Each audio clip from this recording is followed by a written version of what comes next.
अध्याय 1221 असभ्य और जंगली।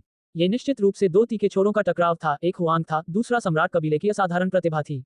अब जब ये दोनों आपस में भिड़ गए, अगर जीवन और मृत्यु में अंतर नहीं किया गया, तब तक नहीं लड़ा गया जब तक कि स्वर्ग अस्त व्यस्त न हो जाए और पृथ्वी धुंधली न हो जाए, भूत रोएं और देवता चिल्लाएं, तो कोई रास्ता नहीं था कि वे रुकें। लाल बालों वाला प्राणी आत्मविश्वास से भरा हुआ था। एक उंगली उसके कान में घुसने लगी, तिरस्कार से भरा हुआ। उसने कहा, मुझे नहीं लगता कि मैंने पहली बार तुम्हें ठीक से सुना था, तुम इसे फिर से क्यों नहीं कहते। इस तरह का शांत रवैया, सबके सामने अपने कान खुजाना वास्तव में अशिष्टता और अनियंत्रितता थी, जो शेहाव को कोई महत्व नहीं देती थी। यह एक तरह का अपमान और उपहास था। तुम्हें काट डालूंगा। शेहाव के शब्द बहुत ही संक्षिप्त थे, केवल ये शब्द। इसके अलावा वह तेजी से आगे बढ़ने लगा, दूरी कम करते हुए, पहले से ही उसके पास पहुंचने वाला था। मूर्ख, मैंने तुम्हें एक मौका दिया, फिर भी तुम इसे संजोना नहीं जानते थे, वास्तव में खुद को दोहराने की हिम्मत कर रहे थे। तो बस अपने रास्ते पर जाओ। लाल बालों वाला प्राणी शत्रुतापूर्ण हो गया। उसका दाहिना हाथ हिल गया, लंबे लाल बाल हिल गए, उसकी हथेली विशाल और शक्तिशाली थी, सीधे थप्पड़ मार रही थी। लगातार 3 विशेषज्ञों को हराने, जुबानकुन की कमर काटने, अमर अकादमी के विशेषज्ञ को पकड़ने और वांगशी को घायल करने के बाद, इसने लाल बालों वाले प्राणी को इस पक्ष के लोगों को और अधिक नीचा दिखाने पर मजबूर कर दिया। उसने सीधे शेहाव के चेहरे पर एक थप्पड़ मारा, जो निश्चित रूप से एक प्रकार का अपमान था। कोई व्यक्ति मिलने के तुरंत बाद इतना दबंग कैसे हो सकता है। वह अपने कार्यों से पूरी तरह से यह घोषित कर रहा था कि वह यहाँ सबसे महत्वपूर्ण और शक्तिशाली व्यक्ति है। शीहाव की आंखें गहरी हो गईं, बिल्कुल पहले की तरह, अपनी आभा को नियंत्रित करते हुए, उसका शरीर एक दिव्य बिलो की तरह हवा के साथ झूल रहा था, उस हथेली से बच रहा था। ची, उस लाल बालों वाले प्राणी की हथेली हवा में एक वक्र रेखा खींचती हुई इधर उधर घूम रही थी। उसमें महान दाव पैटर्न थे, जो स्वर्ग और पृथ्वी में बदल रहे थे, एक बार फिर नीचे की ओर दब रहे थे। ये हथेली के भीतर के संसार के समान था, एक प्रकार की महान दिव्य क्षमता। क्या तुम अभी भी मेरे द्वारा व्यक्तिगत रूप से ऐसा करने का इंतजार कर रहे हो? अगर तुम्हारे पास थोड़ी भी बुद्धि है, तो बस अपने आप ही काम करो, मेरे पास पहले से ही धैर्य नहीं है, मैं समय बर्बाद नहीं करना चाहता। लाल बालों वाले प्राणी ने कहा। शेहाव को भूल जाए, यहाँ तक कि उन पर्यवेक्षकों ने भी अपने दांत पीस लिए। वह बहुत बेलगाम था, वास्तव में इस दुनिया के युवा साधकों को कोई महत्व नहीं दे रहा था, खुला तिरस्कार दिखा रहा था। हान, ठीक इसी क्षण, शीहाव शक्ति से भर गया, उसने अपने भीतर के खजाने को पूरी तरह से मुक्त कर दिया, उसकी सारी क्षमता बाहर फूट पड़ी। वह तुरंत प्रकाश की एक दीवार से घिरा हुआ था, जो एकमात्र स्वर्गीय मार्ग को सहारा दे रही थी। ऐसा लग रहा था मानो वह एक धधकते सुनहरे सूरज से घिरा हुआ था, जो बहुत ही चमकदार था। इस समय रक्षकों के वंशज डुगु युन को भी गलतफहमी हो गई थी, वे लगभग उसे अपने वंश का ही एक व्यक्ति समझ बैठे थे। ऐसा इसलिए था क्योंकि अभी शेहाव अपने बालों से लेकर त्वचा तक, सिर से लेकर पैरों तक, हर जगह चमक से घिरा हुआ था। चमकदार रोशनी शानदार ढंग से चमक रही थी, मानो उसका शरीर दिव्य सोने से बना हो। वह एक ऐसे प्राणी की तरह था जिसके शरीर में सुनहरा खून बह रहा था, जो सिर से लेकर पैर तक पूरी तरह सुनहरा हो गया था। शीहाव के एकमात्र स्वर्गीय मार्ग के प्रकट होने के बाद ये तेजी से फैल गया और इसके भीतर मौजूद पूरे लाल बालों वाले प्राणी को ढकने लगा। इस समय विदेशी सम्राट कबीले की असाधारण प्रतिभा को झटका लगा। उसे खतरे का बहुत बड़ा एहसास हुआ, उसके शरीर पर खून के रंग के सारे बाल खड़े हो गए, रोंगटे खड़े हो गए। उस क्षण में उसने सभी प्रकार की दिव्य क्षमताओं का प्रदर्शन किया, महान दाव पैटर्न घनीभूत रूप से प्रकट हुए, शेहाव को दबाने और उसे यहाँ मारने की इच्छा व्यक्त की। केवल जिस बात ने उसे भयभीत कर दिया वह यह था कि उसकी जादुई शक्ति बिखर रही थी, दिव्य क्षमताएं नष्ट हो रही थी, तथा उनकी प्रभावशीलता समाप्त हो रही थी। जादुई बल प्रतिरक्षा। इस बार शेहाव वास्तव में क्रोधित हो गया और उसने तुरंत क्रूर तरीके अपनाए। ऐसा इसलिए था क्योंकि लाल बालों वाले प्राणी के शब्द और कार्य बहुत आगे बढ़ गए थे। यहाँ तक कि मिट्टी के व्यक्ति में भी कुछ आंतरिक गर्मी होती है, उसके जैसे किसी व्यक्ति की तो बात ही छोड़िए। क्योंकि उसने पहले जानबूझकर सब कुछ छुपाया था, अब जब वह पूरी तरह से फट पड़ा, तो शेहाव ने लाल बालों वाले प्राणी को बिना तैयारी के पकड़ लिया, जिससे वह थोड़ा स्तब्ध रह गया। आपकी दिव्य क्षमता मेरे राज्य के एक निश्चित सम्राट कबीले की जन्मजात कुशलता है। वह अपनी पूरी ताकत से प्रतिरोध करते हुए चिल्लाने से खुद को नहीं रोक सका। विदेशी भूमि में एक सम्राट कबीला था जो दुनिया पर हावी होने के लिए इस पर निर्भर था, कोई भी उनके खिलाफ प्रतिस्पर्धा करने में सक्षम नहीं था। यह उनका संप्रदाय था जो चरम कला की रक्षा करता था, कुछ ऐसा जो चर्चा करते समय सभी विशेषज्ञों के चेहरे बदल देता था। काफी लोग इसके बारे में पहले से ही जानते थे, क्योंकि जब मुद्दाओं को शेहाव ने वश में किया था, तो उसने पहले ही स्वर्गीय देवता संस्थान के लोगों के सामने इस बारे में बात की थी। लाल बालों वाला प्राणी हुआन की प्रतिष्ठा को नहीं जानता था, इसलिए इस समय वह स्वाभाविक रूप से हैरान था। विंग कुनपेंग की मुट्ठी टूट गई। स्वर्ग और पृथ्वी अस्त व्यस्त हो गए, आकाश में सुनहरे दिव्य पंख भर गए। शेहाव ने जबरदस्त दिव्य क्षमता और मुट्ठी की ताकत के साथ धमाका किया। लाल बालों वाले प्राणी की पुतलियां सिकुड़ गईं, अब वह जरा सी भी लापरवाही दिखाने की हिम्मत नहीं कर रहा था। उसने अपने शरीर की सारी सार ऊर्जा को इकट्ठा किया और उन्मत्त होकर प्रतिरोध किया। वह जानता था कि दैवीय क्षमताएं बेकार थीं, इसलिए वह केवल अपनी शक्तिशाली शारीरिक शक्ति पर ही भरोसा कर सकता था। हान, महान दाव गड़गड़ाया, शोर बिल्कुल बहरा कर देने वाला था। कुनपेंग के प्रतीक आसमान में छा गए, उसकी मुट्ठी को रोक दिया। उसका एकमात्र स्वर्गीय मार्ग भी चमक उठा, उसके शरीर को रोक दिया। लाल बालों वाला प्राणी क्रोध में दहाड़ने लगा। इस तरह की भावना बहुत भयानक थी। उन्होंने अभी अभी लड़ाई शुरू की थी, फिर भी उसकी जादुई शक्ति बेअसर हो गई थी, भौतिक शरीर बंद हो गया था, हालात बिल्कुल भयानक थे। डोंग, शेहाव की मुट्ठी शून्य में जा गिरी। ये बहुत क्रूर था, बिना किसी रहस्य के सीधे लाल बालों वाले प्राणी के चेहरे पर टूट पड़ा, सरल और शक्तिशाली। लाल बालों वाले प्राणी की तो बात ही छोड़िए, दर्शकों की भी पलकें झपक गईं, उन्हें अपनी जगह पर दर्द महसूस हुआ। ये बहुत भयंकर और कठोर था, उसका गाल अंदर धंसने वाला था। लाल बालों वाले उस प्राणी ने बड़ी बड़ी खांसकर खून के बड़े बड़े कौर निकाले, उसका आधा चेहरा भयंकर दर्द से कराह रहा था, मांस धंस गया था, असहनीय दर्द। उसने पहले कभी ऐसा अनुभव नहीं किया था, सबके सामने उसके चेहरे पर मुक्का मारा गया। वह चिल्लाया, उसके अंदर अंतहीन क्रोध था, साथ ही एक तरह की उदासी भी थी। उसके लंबे लाल बाल खड़े हो गए, आंखों से चमकती चांदी की चमक निकल रही थी। वह वास्तव में बहुत क्रोधित था। यह एक प्रकार का अपमान था, उससे भी अधिक एक प्रकार की शर्म। एक सम्राट कबीले की शानदार उत्कृष्ट प्रतिभा को वास्तव में सीधे चेहरे पर मुक्का मारा गया था।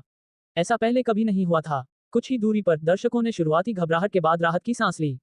यह एक बेहद ताजा एहसास था। ये बिल्कुल वैसा ही था जैसे घबराहट खत्म होने और संतोषजनक परिणाम सामने आने के बाद मानो किसी बोझ से मुक्ति मिल गई हो। ऐसा इसलिए था क्योंकि लाल बालों वाला प्राणी बहुत ज्यादा दबंग था। इस तरह के दबंग व्यवहार ने कई लोगों को क्रोधित कर दिया, अंदर से दबा दिया। अब उन सभी ने नकारात्मक ऊर्जा की सांस छोड़ी। तुम क्यों चिल्ला रहे हो? शेहाव ने डांटा और फिर एक और मुट्ठी टूट गई। इस बार ये कुनपेंग तकनीक नहीं थी, बल्कि बिजली थी।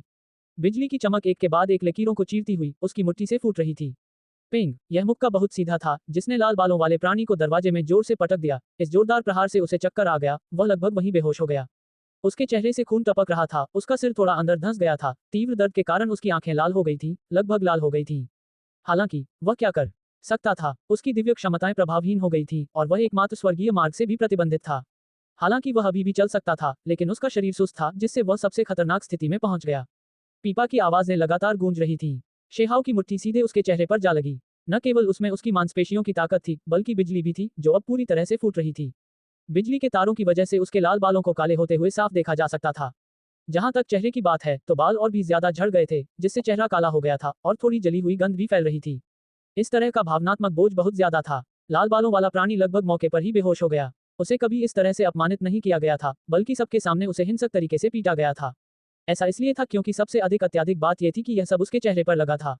इसके अलावा ये वह व्यक्ति था जिसे वह पहले बहुत नीची नजर से देखता था, बहुत घृणा करता था। हालांकि पलक झपकते ही उसे उसी व्यक्ति ने उठा लिया और बुरी तरह पीटा। क्या अभी भी कोई दिव्य कारण था? लाल बालों वाला प्राणी पागल होना चाहता था, बस पागल होने वाला था। बेशक सबसे ज्यादा हैरान वे लोग थे जो ये सब देख रहे थे, वे सभी स्तब्ध थे। स्वर्गीय देवता संस्थान के सभी युवा साधक जानते थे कि हुआंग कितना शक्तिशाली था, लेकिन फिर भी ये परिणाम उनकी उम्मीदों से बढ़कर था। ये बहुत अत्याचारी था, है न? सबकी नजर में यह एक विदेशी सम्राट कबीले की असाधारण प्रतिभा थी।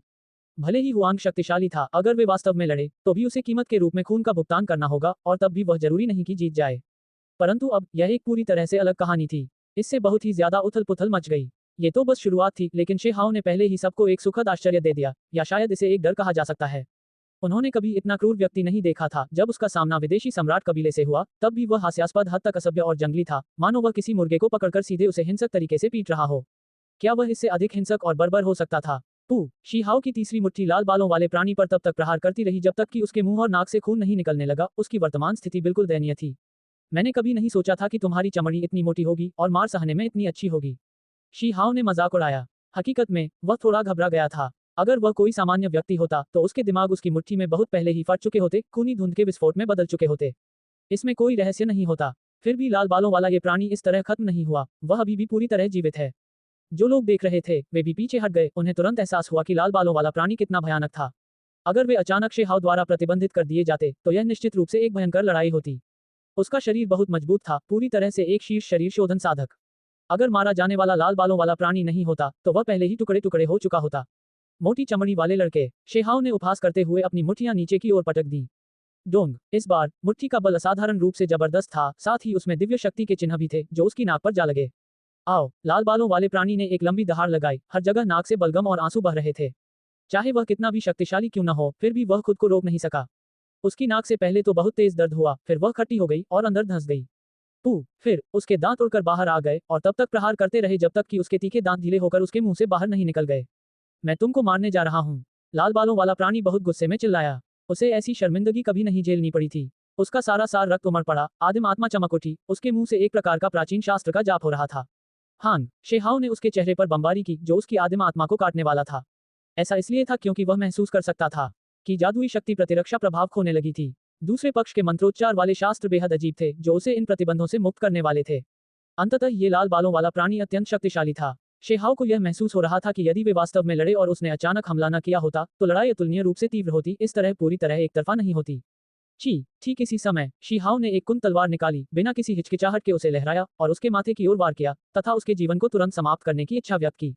तलवार की रोशनी फूट पड़ी। यह अनंत अमर तलवार थी जो तुरंत ऐसी चमक के साथ फूट पड़ी कि आसमान छिप गया और धरती ढक गई, इतनी चमकदार कि सूरज, चांद और तारे भी उसकी तुलना में फीके पड़ गए। लाल बालों वाले प्राणी की भौहों के बीच की जगह कट गई, लेकिन तलवार की नोक रुक गई। उसके माथे से एक 5 रंग की ढाल निकली। कियांग, ढाल मंद पड़ गई, चारों दिशाओं में चिंगारियां उड़ने लगी, अंत में वह कटकर टुकड़े टुकड़े हो गई। अनंत अमर तलवार कांपने लगी, उस 5 रंग की ढाल के सार को अवशोषित करके उसे अपने में समाहित कर लिया। ये वास्तव में अमर सोने से बनी एक कीमती कलाकृति थी, इसकी कीमत अमूल्य थी, फिर भी इसे काटा गया था। इस प्रकार की जीवन मृत्यु की पीड़ा से उत्तेजित होकर लाल बालों वाले प्राणी ने अपनी सारी शक्ति से संघर्ष किया और अंततः प्रतिबंधों से मुक्त होकर अपनी स्वतंत्रता प्राप्त की। बस अभी ऐसा लग रहा था जैसे कि युद्ध के अमर योद्धा ने शेहाओ के शरीर पर कब्जा कर लिया हो और वो बढ़त बनाए हुए था और 1 इंच भी पीछे नहीं हट रहा था। उसने तलवार की कोर को लहराया और जानलेवा तरीके से वार किया। तलवार की चमक इंद्रधनुषी रोशनी की तरह फूट पड़ी, ठंडी चमक ने दुनिया को रोशन कर दिया। लाल बालों वाला प्राणी बहुत शक्तिशाली था, लेकिन इस भारी प्रहार को झेलने के बाद भी उसकी भौहों के बीच की जगह अभी भी खुली हुई थी। भले ही उसे एक प्राचीन ढाल द्वारा महत्वपूर्ण क्षण में रोक दिया गया था, फिर भी उसकी आदिम आत्मा को बहुत चोटें आईं। इस समय उसकी स्वर्ग तक पहुंचने वाली धरती को हिला देने वाली क्षमताएं पूरी तरह से प्रदर्शित नहीं हो सकी, जिससे उसे तुरंत रक्षात्मक स्थिति में आना पड़ा। शेहाओ ने साहपूर्वक आगे बढ़ते हुए तलवार की ऊर्जा को 10,000 धारियों में जारी किया।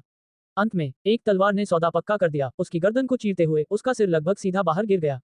लाल बालों वाले उस प्राणी ने अपने हाथों से उसकी गर्दन पकड़ ली, पीछे की ओर कूदा, पेंग की आवाज के साथ पत्थर की दीवार से टकराया और शिकायत करते हुए सीधे भाग गया। ऐसा नहीं था कि सभी को हुआंग की ताकत के बारे में पता नहीं था, लेकिन जब उन्होंने ये दृश्य देखा तो वे फिर भी दंग रह गए। वह एक विदेशी सम्राट कबीले का विशेषज्ञ था जिसने लगातार 3 युवा सर्वोच्च प्राणियों को हराया था। फिर भी उसे इस तरह की दयनीय स्थिति में पीटा गया। वह मुश्किल से अपनी जान बचाकर भाग रहा था। स्वर्ण कमल बिखर गए। रक्षकों के वंशज डुगु यून भी पत्थर की दीवारों में घुस गए। शेहाओ ने तलवार की कोर लहराई, उसे अंदर घुसा दिया। नतीजतन वह खुद भी अंदर घुस गया। 10 क्राउन किंग, निर्वासित अमर और अन्य लोगों को कुछ हिचकिचाहट महसूस हुई, लेकिन अंत में वे सभी अंदर पहुंचे। चलो, हम भी अंदर आ रहे हैं। अधिक से अधिक लोग आ गए और इन लोगों ने भी आगे बढ़ने का निर्णय लिया। अध्याय 1222 महान दाव कीमती घड़ा। पहाड़ की दीवार पर एक दरवाजा था। यह एक पत्थर की नक्काशी थी, असली दरवाजा नहीं, लेकिन अभी भी हर कोई इसके जरिए अंदर आ सकता था। पत्थर की दीवार पर चमकता हुआ सुनहरा खून बह रहा था। ये रक्षकों के वंशज डुगु यून का सुनहरा खून था। यही खून इस बंद दरवाजे को खोलने का कारण बना। वहां एक समूह था जो बहुत पहले ही प्रवेश कर चुका था। बाकी सभी लोग आगे पीछे घूम रहे थे, सोच रहे थे कि क्या उन्हें भी प्रवेश करना चाहिए। किसी को वापस भेजकर बड़ों को खबर दो। हम पहले अंदर जाएंगे। अंदर खतरे हो सकते हैं। वह एक सीलबंद विदेशी सम्राट की भूमि है। अगर हम वास्तव में अंदर चले गए तो हम कभी बाहर नहीं आ पाएंगे। इस जगह पर शोर शराबा हो गया, कुछ लोग पीछे हट गए और दोनों अकादमियों के बुजुर्गों को सूचित करने के लिए इस जगह को छोड़ दिया।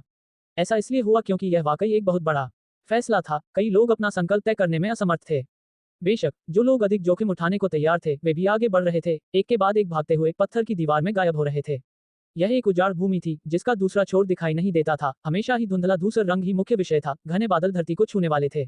तुम्हें क्या लगता है तुम कहां जा रहे हो? शेहाओ चिल्लाया, इस दुनिया में भागते हुए। उसने अभी भी इसे खत्म नहीं होने दिया, लगातार लाल बालों वाले प्राणी का पीछा करता रहा। खून की धार बह निकली। लाल बालों वाला प्राणी कई बार गंभीर रूप से घायल हो गया। उसकी गर्दन पर लगी चोट बहुत भयावह हो गई, उसका सिर लगभग कट गया। यहाँ तक कि उसकी छाती भी अब छेद दी गई थी। जब तक मैं ठीक नहीं हो जाता तब तक रुको, मैं जरूर वापस आऊंगा और तुम्हारी आत्मा को निकालूंगा, उसे 100 साल तक शुद्ध करूंगा। लाल बालों वाला प्राणी ठंडे स्वर में चिल्लाया। वह लाल बालों वाले बवंडर में बदल गया, इस जगह से भाग गया। शेहाओ ने उसका पीछा किया, उसे जाने देने का उसका कोई इरादा नहीं था। उसके हाथों में मौजूद अनंत अमर तलवार ने तलवार की असाधारण चमक छोड़ी, जिसने लाल बालों वाले प्राणी को एक और भयानक चोट पहुंचाई। इस बार उसकी पीठ पर बर्फ की तरह ठंडी जमीन विशाल और खाली थी, धुंधली और सूरज से रहित। काली धुंध चारों ओर घूम रही थी, जिससे ये जगह एक राक्षसी धरती की तरह लग रही थी। लाल बालों वाले प्राणी को बहुत घृणा महसूस हुई। अगर वह पहल नहीं खोता तो वह इतनी दयनीय स्थिति में कैसे पहुंच सकता था। युवा पीढ़ी का कोई भी व्यक्ति कभी भी उसका इस तरह शिकार करने की हिम्मत नहीं कर पाया था, फिर भी वह अपनी जान बचाने के अलावा कुछ नहीं कर सका। वह चिल्लाते हुए बोला कि उसे शेहाओ को कष्ट देना है और जब वह ठीक हो जाए तो उसकी आत्मा निकालनी है। शेहाओ को पहले से ही एहसास था कि यह प्राणी वाकई बहुत शक्तिशाली है। अगर वह निर्णायक लड़ाई सही तरीके से लड़ता तो वह एक कठिन प्रतिद्वंद्वी होता। हालांकि वह निश्चित रूप से उसके साथ समय बर्बाद नहीं करना चाहता था। अगर वह उसे अभी मार सकता था तो जाहिर तौर पर यह सबसे अच्छा परिणाम था। लाल बालों वाले प्राणी की गर्दन चमक उठी, चोट ठीक हो गई। हालांकि उसके पास अपने शरीर पर आक्रमण करने वाले प्रतीकों को पूरी तरह से खत्म करने का कोई तरीका नहीं था, इसलिए उसने हिलना बंद करने की हिम्मत नहीं की। बाद में जब पत्थर की दीवार पार करके आए लोगों ने ये दृश्य देखा तो वे सभी आहें भरने लगे। हालांकि वे भी स्वर्गीय देवता संस्थान के छात्र थे, लेकिन उनके बीच का अंतर बहुत बड़ा था। अगर कोई आम इंसान लाल बालों वाले प्राणी का सामना करता तो उसे तुरंत मार दिया जाता। यहाँ तक कि जुबान कुन और वांगशी जैसे शक्तिशाली लोग भी हार गए। फिर भी शे हाओ एक पागल कुत्ते की तरह था जो लाल बालों वाले प्राणी का लगातार पीछा कर रहा था। हुआंग आखिरकार बहुत ही शक्तिशाली है, वह दिव्य की तरह पारलौकिक है। कुछ लोगों ने प्रशंसा से आह भरी। वे केवल इसी तरह आह भर सकते थे क्योंकि उनके पास उसकी तुलना करने का कोई तरीका नहीं था। हो, लाल बालों वाला प्राणी तेजी से भागा, पीछे कुछ छवियां छोड़ता हुआ। शून्य विकृत हो गया, सीधे क्षितिज के अंत की ओर ले गया और फिर वह एक धुंधले क्षेत्र में प्रवेश कर गया। श्वा, शी हाओ तुरंत रुक गया, अब वह थोड़ा सा भी आगे नहीं बढ़ा। कुछ ही देर बाद उसके पीछे वाले लोग भी अपने सामने का दृश्य देखकर जल्दी से वहां पहुंचे। क्षितिज की सीमा पर कोहरा बहुत घना था जिसने आगे की दुनिया को घेर रखा था। एक तरह का रहस्यमय एहसास था जैसे इस जगह पर कोई पर्दा पड़ा हो। वहां बहुत सारे पहाड़ थे और वे सभी घने कोहरे से ढके हुए थे। अभी जो इलाका था वह बहुत बड़ा और उजाड़ था, इसलिए अचानक इस तरह के पहाड़ी इलाके में पहुंचना कई लोगों के लिए मुश्किल था। ऐसा लग रहा था कि यह अचानक ही आ गया था। ये स्थान हर किसी के दिल को दहला देता था, अत्यंत भयानक, मानो यहाँ कोई अतुलनीय शैतान राजा सोया हुआ हो जो किसी भी समय बाहर निकलने के लिए तैयार हो। शेहाओ ने अपनी स्वर्गीय आंखें खोली, ध्यान से इस जगह का निरीक्षण किया और पाया कि कुछ गड़बड़ है। समय समय पर पहाड़ की गहराई से प्रतीक उभर कर आते थे जो शानदार और बहुरंगी दिव्य चमक छोड़ते थे। इस समय बाकी लोग भी जल्दी से वहां पहुंच गए। डुगु यून विशेष रूप से आगे की ओर देख रहा था, उसका चेहरा बहुत उदास था, ऐसा लग रहा था कि वह अंदर जाना चाहता था फिर भी झिझक रहा था। शेहाओ हवा में उठे और ऊपर से आगे की ओर देखने लगे। इस बीच 10 क्राउन किंग, निर्वासित अमर, वांगशी, लुतुओ और अन्य सभी भी इसी तरह थे, सभी बारीकी से देख रहे थे। वह है स्वर्गीय आंखों वाले लोगों ने पर्वतीय क्षेत्र की गहराई में अनेक महान चोटियां देखी। उनमें से एक क्षेत्र अत्यंत सघन था, एक प्राचीन भूमि के चारों ओर असंख्य पर्वत थे।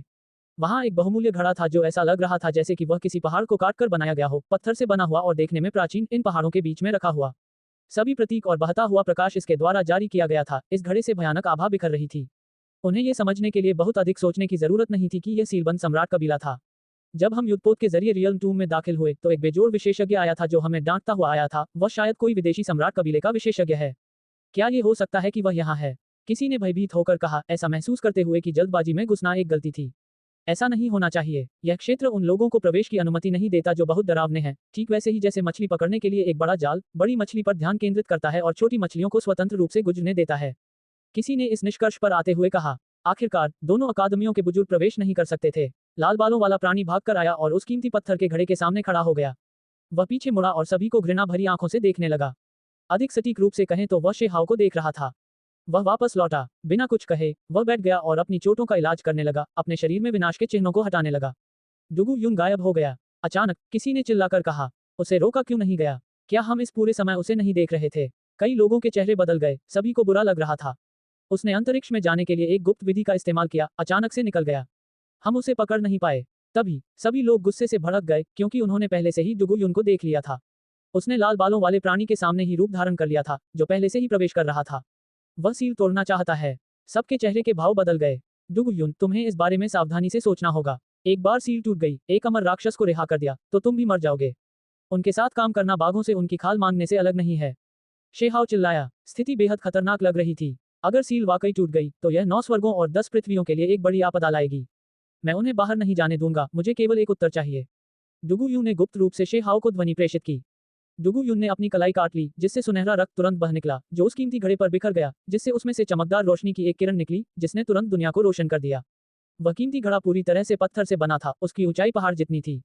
वह वहां बहुत ऊंचा, भव्य और राजसी लग रहा था। यह अप्रत्याशित रूप से एक कीमती घड़ा था, साथ ही एक भट्टी भी थी। इसमें विदेशी दुनिया के कुछ भयानक विदेशी जीव बंद थे, कोई उन्हें बढ़िया दवा में बदलना चाहता था। अनगिनत साल बीत जाने के बाद यह अज्ञात था कि परिणाम क्या थे। उस कीमती घड़े की तुलना में डुगु यून का थोड़ा सा खून बिल्कुल भी पर्याप्त नहीं है। घड़े को साफ करना मुश्किल होगा, भले ही उसका सारा कीमती खून बह जाए। किसी ने थोड़ी राहत महसूस करते हुए कहा, क्या घड़े में अभी भी लोग जीवित हैं? मैं छाप मिटाने आ रहा हूं, लेकिन मुझे आप सभी से कुछ बातें बताने की जरूरत है। डुगु यून ने कीमती घड़े में मौजूद जीवों से बात की। क्या उस कीमती घड़े में स्वर्गीय बीज है? अमर अकादमी के एक युवा सर्वोच्च प्राणी ने संदेह के साथ धीरे से पूछा। मुझे लगता है कि अंदर यह एक भट्टी और एक महान दाव भट्टी दोनों है। किसी ने अफवाहों पर विश्वास किया, एक आशावादी नजर प्रकट की, स्वर्गीय बीज की लालसा। हालांकि और भी लोग चिंतित थे। अगर फूलदान में मौजूद जीवों को गोलियों में बदल दिया गया होता तो यह एक बात थी, लेकिन अगर ऐसा नहीं किया गया होता तो एक बार कुछ होने पर यह वास्तव में अज्ञात था कि किस तरह की तबाही हो सकती है। शायद विदेशी भूमि की विशाल सेना को आने की जरूरत भी नहीं थी, केवल विदेशी सम्राट वंश ही 9 स्वर्गों और 10 पृथ्वियों को मिटाने के लिए पर्याप्त था। डुगु यून का खून अत्यंत चमत्कारी था, लेकिन फिर भी यह सील खोलने के लिए पर्याप्त नहीं था। क्या तुम्हें यकीन है कि तुम्हारे पूर्वज अभी भी जीवित हैं? कोई प्रतिक्रिया क्यों नहीं है? डुगु यून ने लाल बालों वाले प्राणी से पूछा। उनमें से कुछ मर गए, लेकिन निश्चित रूप से कुछ ऐसे हैं जो अभी भी जीवित हैं। अन्यथा मुझे कैसे बाहर भेजा जा सकता था? लाल बालों वाले प्राणी ने कहा। तुम बाहर कैसे आए? डुगु युन ने अपना सवाल जारी रखा। स्वाभाविक रूप से उनकी दिव्य शक्ति के माध्यम से भेजा गया। इस जगह के नियम समान हैं, बड़ी मछली पकड़ो, छोटी मछली को छोड़ो। मेरा साधना क्षेत्र सबसे कम था, ताकत सबसे कमजोर थी, इसलिए मैं मुश्किल से जिंदा बच पाया। लाल बालों वाले प्राणी ने तर्क दिया। तुमने उस स्वर्गीय बीज को क्यों नहीं छुआ? डुगु युन ने दूसरा सवाल पूछा। अपने सुनहरे खून का थोड़ा सा हिस्सा घड़े में डालो और खुद ही देख लो। लाल बालों वाले प्राणी में एक प्रकार का आक्रोश दिखाई दे रहा था। जब घड़े में सुनहरा खून बिखरा तो अमर प्रकाश आकाश में फैल गया। गड़गड़ाहट की आवाजें सुनाई दी, तलवार की ऊर्जा आकाश में दौड़ी, आकाश को चीरती हुई। घड़े के शीर्ष पर लगा डाट एक छोटी बोतल थी, जो उस महान कीमती घड़े के मुंह को बंद कर रही थी। स्वर्गीय बीज उस छोटी बोतल के अंदर है, आप इसका उपयोग अपनी जरूरत की पुष्टि पाने के लिए कर सकते हैं। लाल बालों वाले प्राणी ने कहा। उन्होंने कुछ भी नहीं छिपाया, बल्कि जानबूझकर ऊंची आवाज में ध्वनि प्रसारित की ताकि बाहर मौजूद लोग सुन सकें। वे सभी की शक्ति उधार लेकर उसे दूर ले जाना चाहते थे। सभी ने ठंडी हवा में सांस ली। ये स्वर्गीय बीज, जो वास्तव में इस स्थान की मुहर का महत्वपूर्ण हिस्सा था, कितना स्वर्ग को चुनौती देने वाला था। ये थोड़ा सा खून पर्याप्त नहीं है। इसे न केवल आपके सुनहरे खून की जरूरत है, बल्कि दूसरों के खून की भी जरूरत है। लाल बालों वाले प्राणी ने डुगु युन से कहा। इसकी क्या जरूरत है? डुगु युन ने पूछा। सबसे पहले, तुम्हारा खून प्राइमा का काम करेगा, पहाड़ों को सक्रिय करेगा। लाल बालों वाले प्राणी ने अपने चारों ओर इशारा किया। वे पहाड़ की चोटियां बहुत बड़ी और ऊंची थीं, जो इस कीमती घड़े को घेरे हुए थीं। सुनहरे प्रकाश के कण नीचे उड़ रहे थे, बहुत अधिक नहीं, लेकिन अत्यंत चमकदार, जो आसपास की पर्वत चोटियों पर गिर रहे थे। आओ, उस पल ऐसा लगा जैसे 10,000 भूत रो रहे हों और चीख रहे हों। इस तरह की आवाज बहुत ही शोकाकुल थी, आवाज बहरा कर देने वाली थी, जो आत्मा तक को डराने वाली थी। इस स्थान के सभी पर्वत हिल गए, प्रत्येक शिखर पर एक प्रकार का पौधा उगाया, जो शिखर पर ही जड़ें जमा रहा था, तथा घना कोहरा छा गया। आओ, वे पौधे बेतहाशा बढ़ रहे थे, हर पहाड़ पर एक पौधा। अंत में वे विशाल पेड़ों की तरह हो गए और उनमें फूलों की कलियां भी उगने लगी। हर फूल पर एक प्राणी दहाड़ रहा था, जो आजाद होने के लिए संघर्ष कर रहा था। क्या हो रहा था? क्या हुआ? पहाड़ों के बाहर हर कोई हैरान था, सभी जल्दी से पीछे हट रहे थे, उनके सिर की त्वचा भी सुन्न होने लगी थी, उनके शरीर ठंड से कांप रहे थे। उस तरह का माहौल बहुत भयानक था, जबकि शोकपूर्ण चीखें और भी ज्यादा भयावह थी, जिससे सभी के रोंगटे खड़े हो गए। ये डुगु युन का खून था जो इस जगह पर बिखरा था, फिर भी इसने हर पहाड़ की चोटी पर एक पौधा और उसके भीतर एक व्यक्ति, एक भयानक प्राणी पैदा कर दिया। ऐसा क्यों हो रहा था? सभी ने महसूस किया कि स्वर्ग और पृथ्वी के बीच आध्यात्मिक सार फूट पड़ा है। एक पर्वतीय प्रचंड धारा की तरह बरस रहा है, ऊपर के स्वर्ग से गिर रहा है, उन पर्वतों की ओर बढ़ रहा है और पौधों में प्रवेश कर रहा है। उसी समय फूल में मौजूद सभी जीव उठ खड़े हुए और अपने असली शरीर को प्रकट किया। उन्होंने अपनी आंखें खोली और एक साथ आसमान की ओर दहाड़ने लगे। मैंने इनमें से कई को कभी नहीं देखा, वे विदेशी भूमि की प्रजातियां हैं। क्या ये विदेशी भूमि की महान सेना के सीलबंद सदस्य हैं? ये बुरा है। हर किसी को अपनी पीठ के नीचे एक ठंडी सी अनुभूति हुई, बहुत बुरा लग रहा था। इसके तुरंत बाद वे सभी अचानक हिलने लगे, सभी फूल से बाहर कूदने लगे। कुछ के हाथ में युद्ध के भाले थे, अन्य के हाथ में बड़े बड़े परशु थे। वे पागलों की तरह और जानलेवा तरीके से बाहर की ओर भाग रहे थे। युद्ध के नारे से आकाश हिल रहा था। अध्याय 1223 इतिहास का पुनर्निर्माण। प्रत्येक पर्वत पर एक पौधा है और सभी से तीव्र गर्जना निकलती है। हर एक पौधा बहुत बड़ा था, पहाड़ की चोटी पर उग रहा था, हर एक में एक फूल की कली खिल रही थी, जिसके भीतर एक प्राणी था। अभी वे उस अत्यंत प्राचीन युग से पुनर्जीवित हो रहे थे, एक साथ बाहर निकल रहे थे। इस तरह का दृश्य बेहद भयानक और बेहद असामान्य था। फूलों से जीव निकल रहे थे, पहाड़ों और मैदानों को ढंक रहे थे, मानो नर्क का द्वार खुल गया हो, अलौकिक शक्तियां बाहर निकल रही हों।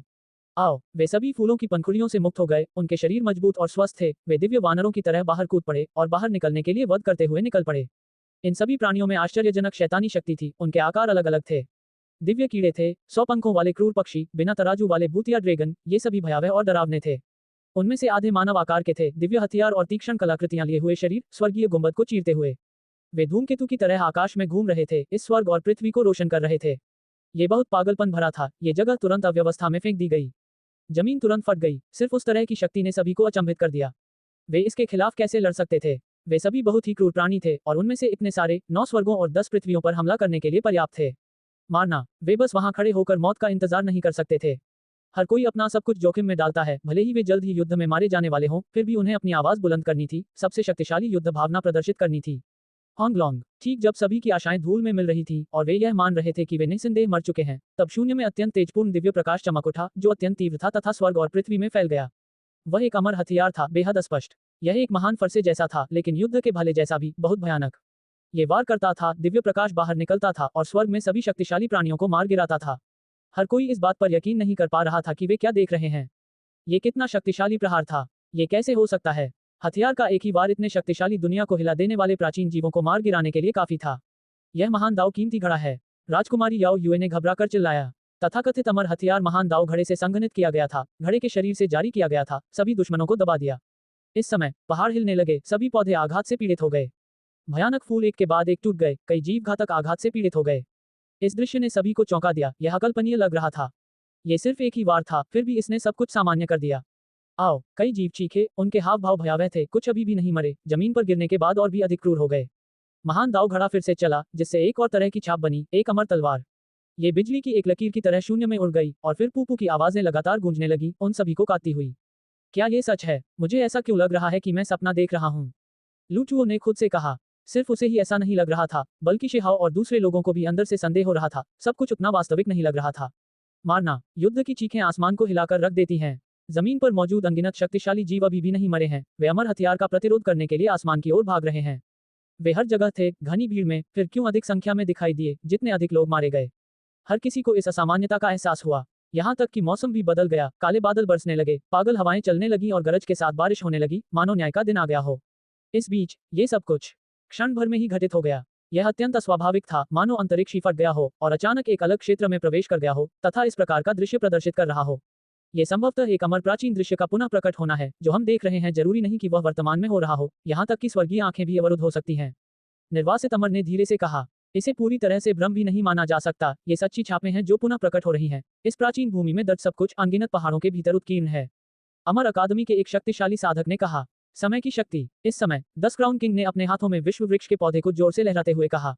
दूसरों को भी कुछ महसूस हुआ, वे सभी बहुत ही हैरान होकर जल्दी से पीछे हट गए। ऐसा इसलिए था क्योंकि समय की एक आभा थी जो फैल गई थी। समय के टुकड़े तुरंत इधर उधर लहरा रहे थे, पूरी तरह से यहाँ फूट पड़े। ये बहुत भयानक है। क्या ये हमें इतिहास की दुनिया में ले जाएगा? पता चला कि यह इस तरह है। सभी लोग डर से पीले पड़ गए, अंततः उन्हें कुछ सुराग नजर आए। ये सब इतिहास का पुनः प्रकट होना कहा जा सकता है और यह भी कहा जा सकता है कि यह अंतरिक्ष में एक दोष है जो समय के पुनर्जन्म के एक खंड को खोल रहा है, उन्हें घेर रहा है, उन्हें बलपूर्वक अंदर खींच रहा है। एक बार वे अंदर घुस गए तो उनके लिए जीवित बाहर आना निश्चित रूप से कठिन होगा। ये कितनी भयानक शक्ति है, हमें घेर कर समय के पुनर्जन्म का जाल बनाना। अगर हम इसमें फंस गए तो हम क्या कर पाएंगे? वे जीव, वे पौधे, वे सभी प्राचीन छाप थे। अब जब वे प्रकट हुए, अगर उन्होंने सभी को घेर लिया होता तो यह वास्तव में ऐसा होता जैसे अतीत की महान लड़ाई फिर से दोहराई गई हो। अपनी वर्तमान साधना के साथ वे निश्चित रूप से एक दूसरे के मुकाबले में नहीं थे। अगर वे प्रवेश करते तो एक भी सांस नहीं ले पाते और तुरंत मर जाते। अतीत की नक्काशी का उपयोग करके हत्या करना, इस प्रकार की विधि वास्तव में अकल्पनीय है। यह असली लग रहा था लेकिन नकली भी लग रहा था। जब ये जगह शांत हुई तो पहाड़ों से काला धुआं निकला, वे सभी खंडहर बन गए, जिससे उनका असली रूप सामने आ गया। अतीत के महान युद्ध के बाद ये परिणाम सामने आया, सत्य सामने आया। जल्दी से पीछे हटो, किसी ने चिल्लाकर कहा। उसे बुरा लग रहा था। ऐसा इसलिए था क्योंकि अनगिनत पहाड़ टूट रहे थे, ढह रहे थे। जमीन से एक विशाल पौधा निकला, या शायद इसे मात्र जड़ कहा जा सकता है। ये कई पहाड़ों से जुड़ा हुआ था, इतना विशाल कि हर कोई अंदर से कांप उठा, पूरी तरह से अवाक हो गया। कुछ समय पहले ही उन्होंने इतिहास की छाप देखी थी। हर एक पर्वत शिखर पर एक पौधा था, वे सभी एक ही मूल जड़ से उत्पन्न हुए थे, एक ही मात्र शरीर से उत्पन्न हुए थे। प्राचीन काल में इसने अनगिनत जीव जंतुओं को जन्म दिया था, एक माँ का घोंसला बनाया था। अब केवल एक जड़ ही बची थी। यह विदेशी धरती के लिए बिल्कुल अनोखी बात थी। श्वा, वह आगे बढ़ी, जमीन के नीचे से मुक्त हुई और अपनी जड़ों से उस विशाल दाव घड़े को लपेट लिया। ची, कीमती घड़ा चमक उठा, जिससे मूल जड़ तुरंत जल गई तथा बड़े क्षेत्र तुरंत काले हो गए और गिरने लगे। महान कीमती घड़ा भी हिल रहा था। एक प्राणी था जो अंदर जाग रहा था, अपनी दिव्य इच्छा को मुक्त कर रहा था। हर किसी के दिल में एक अनूठा प्रलोभन प्रसारित हो रहा था। मुझे माँ के घोंसले को भिगोने के लिए विशेष रक्त चाहिए। भविष्य में आप सभी को अमरता प्रदान की जाएगी। यद्यपि यह उन्हें लुभाने के लिए एक प्रकार की अदम्य राक्षसी आवाज का प्रयोग कर रहा था, फिर भी ये दबंग था। कुछ लोगों के चेहरे विकृत हो गए थे, उनके दिल डगमगा रहे थे, उनके लिए इस तरह की मोहक आवाज का विरोध करना मुश्किल था। कुछ लोगों ने अपनी कलाई काट ली, कीमती खून चढ़ाने के लिए। ये बहुत भयानक था, इसे सहना असंभव था। माँ जड़ ऊपर की ओर लपक रही थी। हालांकि कई क्षेत्र ऐसे थे जो काले पड़ गए थे और तेजी से गिर रहे थे, लेकिन अभी भी कुछ क्षेत्र ऐसे थे जो बेतहाशा बढ़ रहे थे, पहाड़ों से बाहर की ओर बढ़ रहे थे। इसने अपनी जड़ों को फैलाया, कीमती खून की चाह में। हालांकि इसकी पहुंच सीमित थी। एक निश्चित दूरी पार करने के बाद ये पेंग की आवाज के साथ फट जाता और राख में बदल जाता। मुझे अपना सबसे शक्तिशाली कीमती खून भेज दो। यह आवाज महान दाव घड़े से आई थी। माँ जड़ माँ घोंसले के लिए ही खून की तलाश कर रही थी।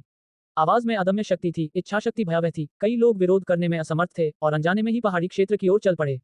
इतनी दूर क्यों जाना? सबसे महत्वपूर्ण क्षण में एक वृद्ध आह की आवाज सुनाई दी, जिसने सभी को जगा दिया और सभी तुरंत रुक गए।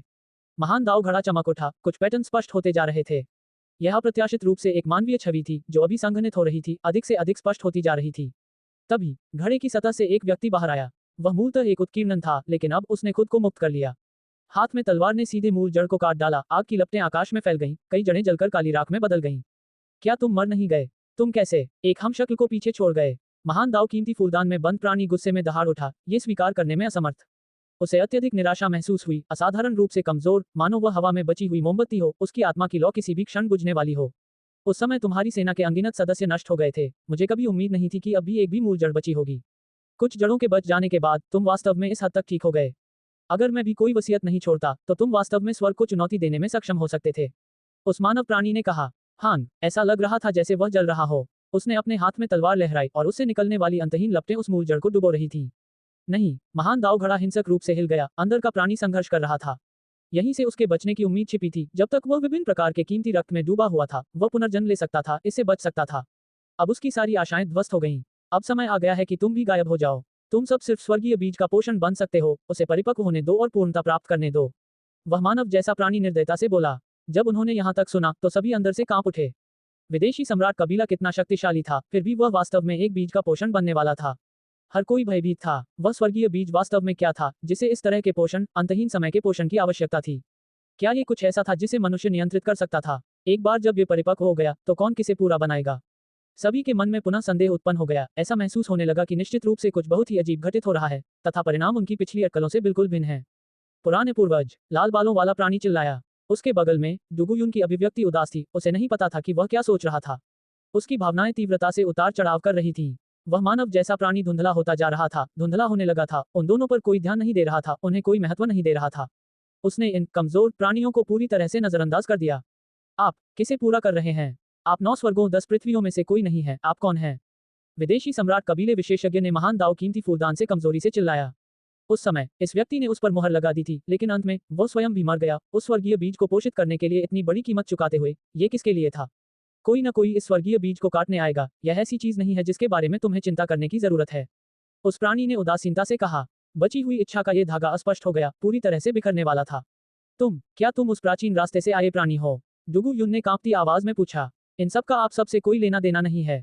चूंकि यह महान युग अपने अंत पर पहुंच चुका है, नष्ट होने वाला है, इसलिए आप सबको बस जाकर युद्ध करना चाहिए। यहाँ अवसर ऐसा नहीं है कि आप सब अपनी उंगलियां डुबो सकें।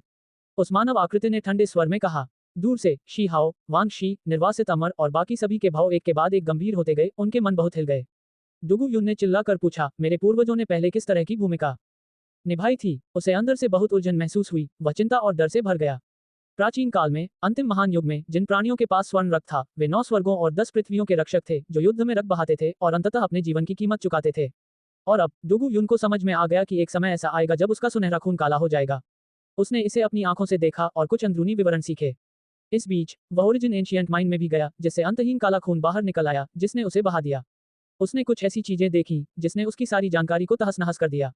केवल उसके पास मूल प्राचीन खदान के सबसे गहरे हिस्सों में प्रवेश करने का आत्मविश्वास नहीं था, क्योंकि अंदर केवल कुछ अस्पष्ट अटकलें ही थीं। अभी उसे पता चला कि यह व्यक्ति संभवतः उसी स्थान से आया है जहां से उसके पूर्वज आए थे, और इसलिए वह जोर से चिल्लाया। उसके मन में अनगिनत प्रश्न थे जिनका उत्तर वह चाहता था।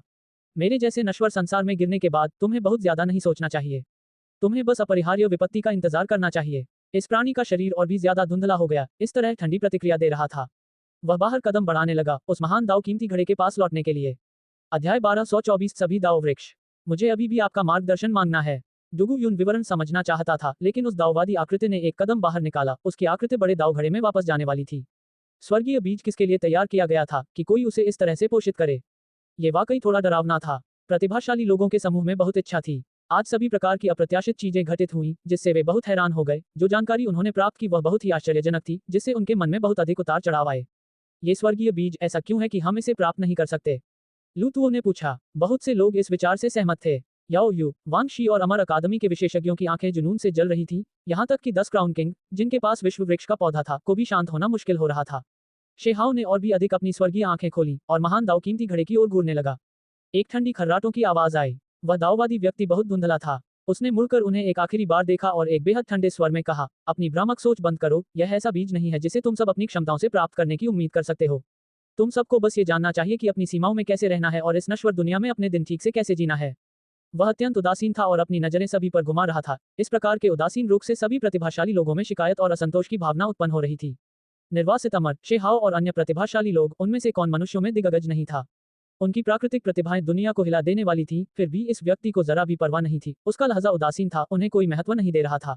उसके इरादे स्पष्ट थे, ये लोग स्वर्गीय वंश पाने के योग्य नहीं थे। क्या ऐसा इसलिए था क्योंकि उनकी प्रतिभा पर्याप्त नहीं थी, या फिर उनकी हैसियत कम थी? हर कोई अंदर से बेहद असहज महसूस कर रहा था, ये जानने की इच्छा कर रहा था कि आखिर किस तरह की तेजस्वी प्रतिभा इस योग्य है। तुम सब बस पीछे हट जाओ, उस व्यक्ति ने ठंडे स्वर में कहा। ये निर्वासन के शब्द थे जो उन्हें हार मानने के लिए कह रहे थे। बोलने के बाद वह महान दाव घड़े में घुस गया और एक अस्पष्ट नक्काशी में बदल गया। इसके अलावा वह शायद कभी भी बाहर नहीं आ पाएगा। छाप की वजह से बहुत नुकसान हुआ है, केवल निशान ही बचे हैं। महान दाव कीमती घड़े पर, वह माजर जल गई, पूरी तरह से राख में बदल गई, थोड़ा सा भी हिस्सा नहीं बचा। सचमुच ये स्वीकार नहीं किया जा सकता। हमें इस पर लड़ना क्यों छोड़ देना चाहिए? हम पहले से ही यहाँ तक खोज रहे थे, स्वर्गीय बीज पाने की उम्मीद कर रहे थे, फिर भी हमें बताया गया कि यह किसी और के लिए तैयार किया गया था। उसने हमें इतनी अवमानना और तिरस्कार भी दिखाया। अमर अकादमी के एक विशेषज्ञ ने नाराजगी में कहा, क्या आपके पास इसे प्राप्त करने का कोई तरीका है? एक अन्य व्यक्ति ने आह भरते हुए पूछा। बहुत से लोग शांत हो गए। महान दाव कीमती घड़ा भयावह था, अंदर एक विदेशी भूमि सम्राट कबीले का ताला लगा हुआ था, इसलिए वे इसे जबरदस्ती जब्त करने में असमर्थ थे, अन्यथा यह एक महान आपदा पैदा कर सकता था। इसे भूल जाओ, वह बीज किसी और के लिए तैयार किया गया था, जिसे अनगिनत सालों के पोषण का अनुभव पहले ही हो चुका था। उस व्यक्ति की योजनाएं वाकई शानदार थीं। अगर वाकई उस तरह का परिवार और शक्ति है, तो यह ऐसी चीज नहीं है जिसे हम भड़का सकें। एक और व्यक्ति ने खुद को आश्वस्त करते हुए कहा, वास्तव में मुझे नहीं पता कि यह किसके परिवार का युवा स्वामी है। मुझे मत बताओ कि यह ग्रीनहाउस में उगाए गए कुछ सेम के अंकुर हैं, अन्यथा मैं वास्तव में आशा करता हूं कि वह दिन आएगा जब हम एक दूसरे से मिलेंगे। किसी ने व्यंग्यात्मक लहजे में कहा। कई लोगों ने अपना सिर हिलाया, यह महसूस करते हुए कि इस प्रकार की शक्ति ऐसी चीज नहीं थी जिसे वे भड़का सकें।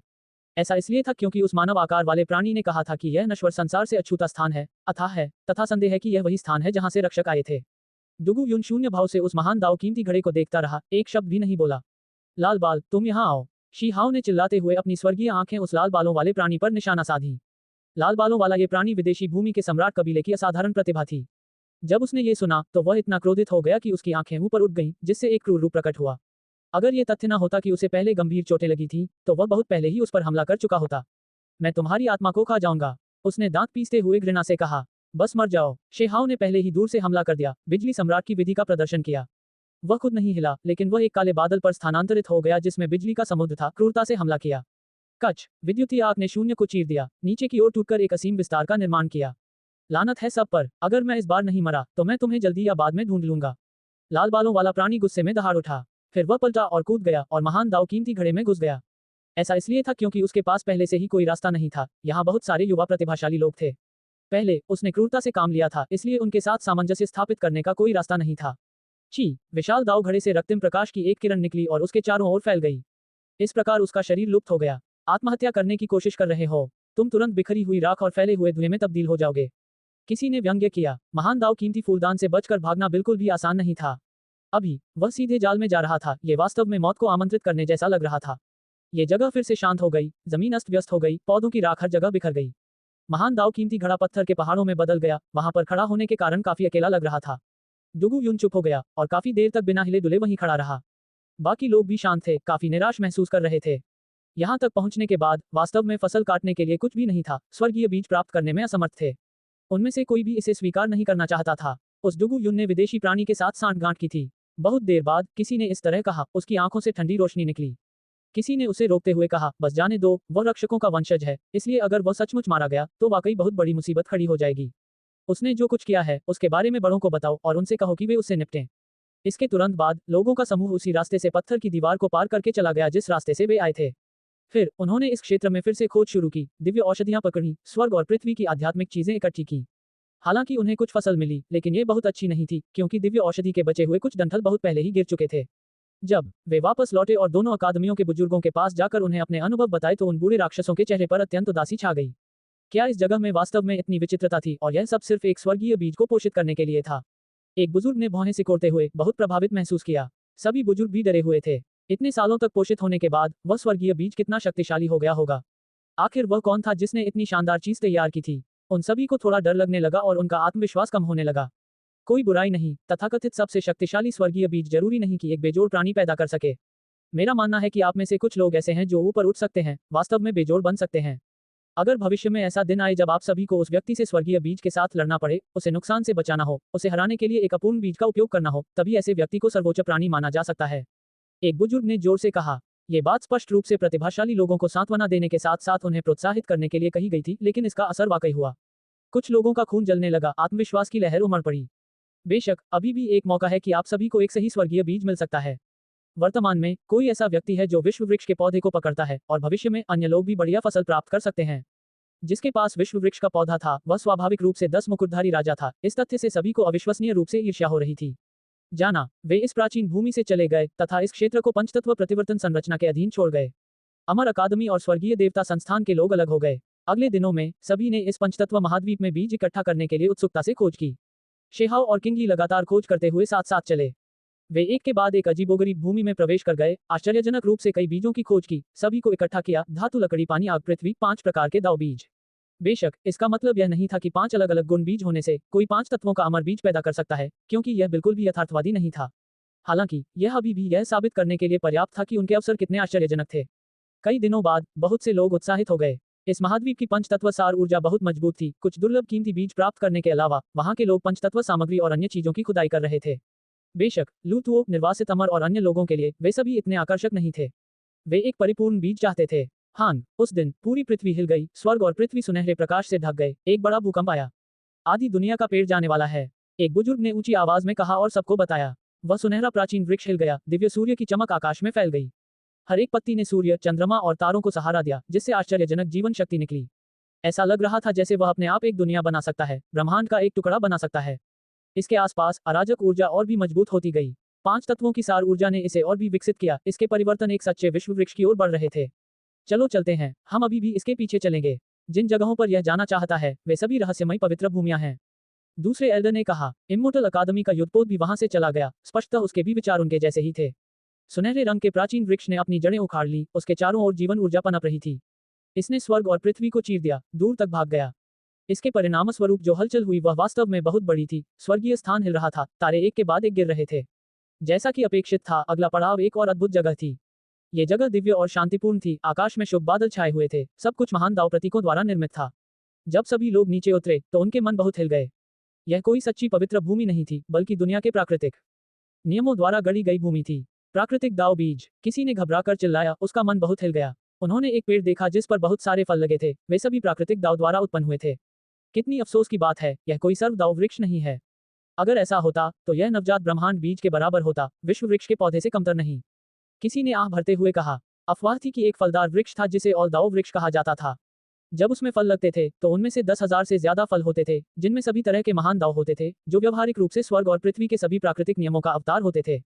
कहने की आवश्यकता नहीं कि इस प्रकार का वृक्ष एक बार प्राप्त हो जाए तो स्वर्ग को चुनौती देने वाला होगा। दुर्भाग्यवश ऑल दाव वृक्ष हमेशा से ही किंवदंतियों का विषय रहा है, तथा इससे पहले किसी ने इसे नहीं देखा था।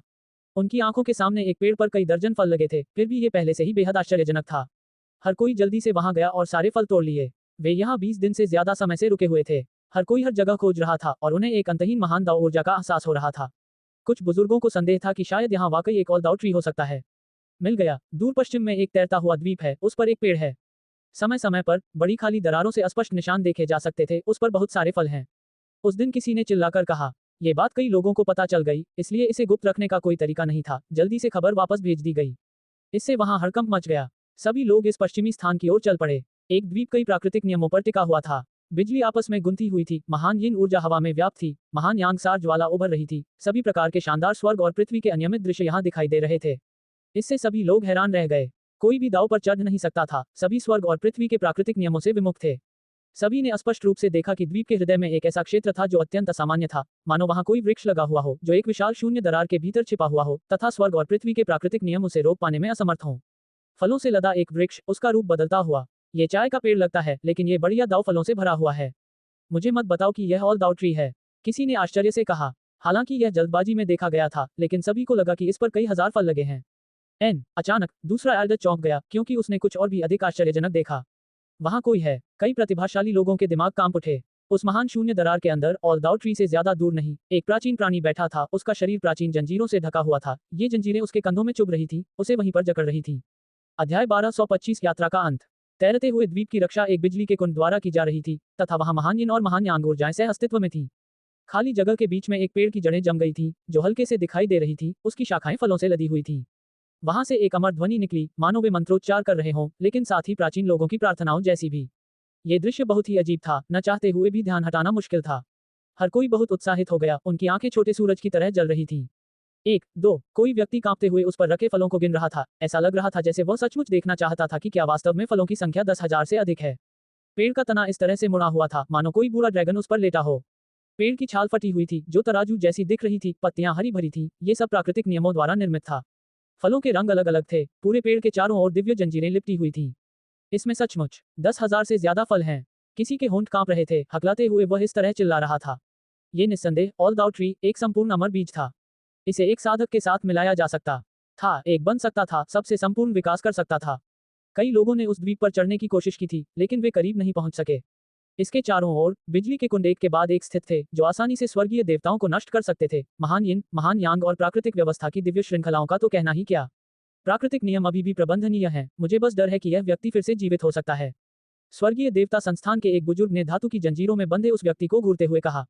वह बुरी तरह से हिल गया था। ये व्यक्ति वास्तव में कौन था, जिसे एक सर्वजीवन वृक्ष के पास ही बांध दिया गया था, तथा उसके शरीर पर जंग लगी जंजीरें भी लगी हुई थीं, जो अब उसके शरीर पर उग रही थीं। उन्हें ऐसा क्यों लगा कि यह व्यक्ति सचमुच पुनर्जीवित हो सकता है? हर कोई यह महसूस कर सकता था कि ये काली लोहे की जंजीरें अनगिनत वर्षों से मौजूद थीं, और इनमें भारी मात्रा में अंधकार में अमर सोना मिला होने का संदेह था। हालांकि इसमें अभी भी जंग लगी हुई थी। कोई भी देख सकता था कि वे कितने प्राचीन थे। अमर सोने को जंग लगने के लिए कम से कम इसे इस महान युग में शायद ही कभी देखा गया था। वह अमर प्राचीन महान युग का प्राणी हो सकता है। ये वही बात थी जिसने साबित कर दिया कि यह व्यक्ति बहुत भयानक था। संभवतः वह कोई ऐसा व्यक्ति था जो एक महान युग से गुजरा था। ये कितना भयानक था। वहां एक बुजुर्ग था जो करीब जाने की कोशिश कर रहा था और गुप्त खजानों को सक्रिय कर रहा था। नतीजतन वे कीमती कलाकृतियां चुपचाप द्वीप के केंद्र में धातु के तरल में बदल गईं, सीधे पिघल गईं। ची, इस समय अमर अकादमी के पुराने राक्षस उभरे। दो व्यक्ति हाथ मिलाकर बिजली के पुल को पार करते हैं, प्राकृतिक नियमों की इस भूमि को पार करते हैं और पौराणिक ऑल दाउ वृक्ष को इकट्ठा करते हैं। हुआला, ठीक इसी समय लोहे की जंजीरें खनखना उठीं।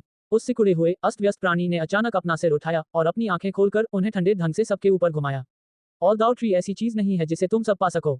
बस चले जाओ, उसने ठंडे स्वर में कहा। वह अभी भी जीवित है। कई लोगों को ऐसा लगा जैसे वे बर्फ के घर में गिर गए हों। हालांकि उन्हें लंबे समय से संदेह था कि शायद उसमें अभी भी जीवन हो सकता है, लेकिन जब उन्होंने इसे अपनी आंखों से देखा तो वे अभी भी चौंक गए। अनंत काल से जीवित, यहाँ बंद, फिर भी नहीं मरा, उसकी पृष्ठभूमि कैसी है? सबसे महत्वपूर्ण बात यह थी कि वह एक ऑल दाउ वृक्ष की रखवाली कर रहा था। वह इसकी रखवाली किसके लिए कर रहा था? हम इस जगह को खोजने में सफल रहे, इसका मतलब है कि हमारे पास एक अवसर है, फिर भी हम इसे प्राप्त नहीं कर सकते। तो फिर कौन कर सकता है? एक साधक चिल्लाया। उसे यह बात स्वीकार करना कठिन लग रहा था। जब स्वर्ग को चुनौती देने वाला दाव बीज परिपक्व होगा, तो स्वाभाविक रूप से कोई ना कोई ऐसा होगा जो इसके लिए आएगा। आप सभी इसके बारे में भूल सकते हैं, उसने बेहद ठंडे अंदाज में कहा। इस प्रकार के स्वर में एक प्रकार की अवमानना थी, ठीक उस मानव प्राणी की तरह जो महान दाव कीमती घड़े से निकला था, जिसने एक विदेशी सम्राट कबीले को सील कर दिया था। अत्यंत अभिमानी, सभी को नीची नजर से देख रहा था। जब उन्होंने यह विचार मन में रखा तो सभी अंदर से कांप उठे। एक विश्व हिला देने वाला विशेषज्ञ इस स्थान की सुरक्षा का प्रभारी था।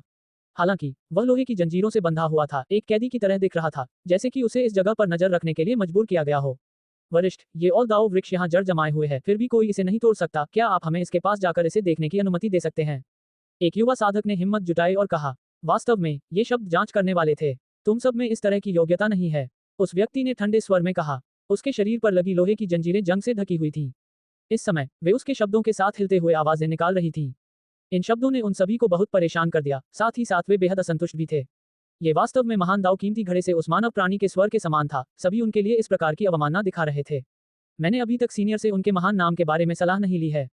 किसी और ने बात की, और अधिक जानने की इच्छा रखते हुए साथ ही एक कदम आगे की जांच भी की। तुम सब अभी भी पीछे नहीं हट रहे हो। अगर नहीं हटे तो तुम सब मर जाओ। लोहे की जंजीर में बंद व्यक्ति की आवाज ठंडी थी, बोलते समय संघर्ष कर रहा था। उसके शरीर से तुरंत खून बहने लगा, कंधे की हड्डी और अन्य जगहों से जो छिद गए थे। कई लोगों की आंखों में चमक आ गई, उन्हें लगा कि शायद कोई मौका मिल जाए। लेकिन कुछ ही देर बाद उनके चेहरे पर पीलापन आ गया, क्योंकि बहता हुआ खून शून्य को चीर रहा था। दृश्य भयावह था। फिर उसने अपना मुंह खोला, तलवार की चमक की एक धार थूकी और आसमान से एक बड़े तारे को काट डाला, जिससे सभी लोग अचंभित रह गए। उसके मुंह से तलवार की चमक की एक किरण ही सितारों को गिराने के लिए काफी थी। इस तरह की शक्ति ने सभी को भयभीत कर दिया। ये बहुत ही भयावह था। बहुत से लोगों ने अब आगे बढ़ने की हिम्मत नहीं की, सभी आज्ञाकारी रूप से अपनी सीमा के भीतर ही रहे। अमर अकादमी के पुराने राक्षस पीछे नहीं हटे, स्वर्गीय देवता संस्थान के दूसरे बुजुर्ग भी हार नहीं मानना चाहते थे, वे सभी इसे आजमाना चाहते थे। आखिरकार उस व्यक्ति को लोहे की जंजीरों से बांध दिया गया था। फिर एक ठंडी सांस के बाद लोहे की जंजीरों में बंधे उस व्यक्ति ने निराकार शक्ति की एक लहर छोड़ी, जिसने तैरते हुए द्वीप को तब तक उड़ाया जब तक कि वह टूट नहीं गया।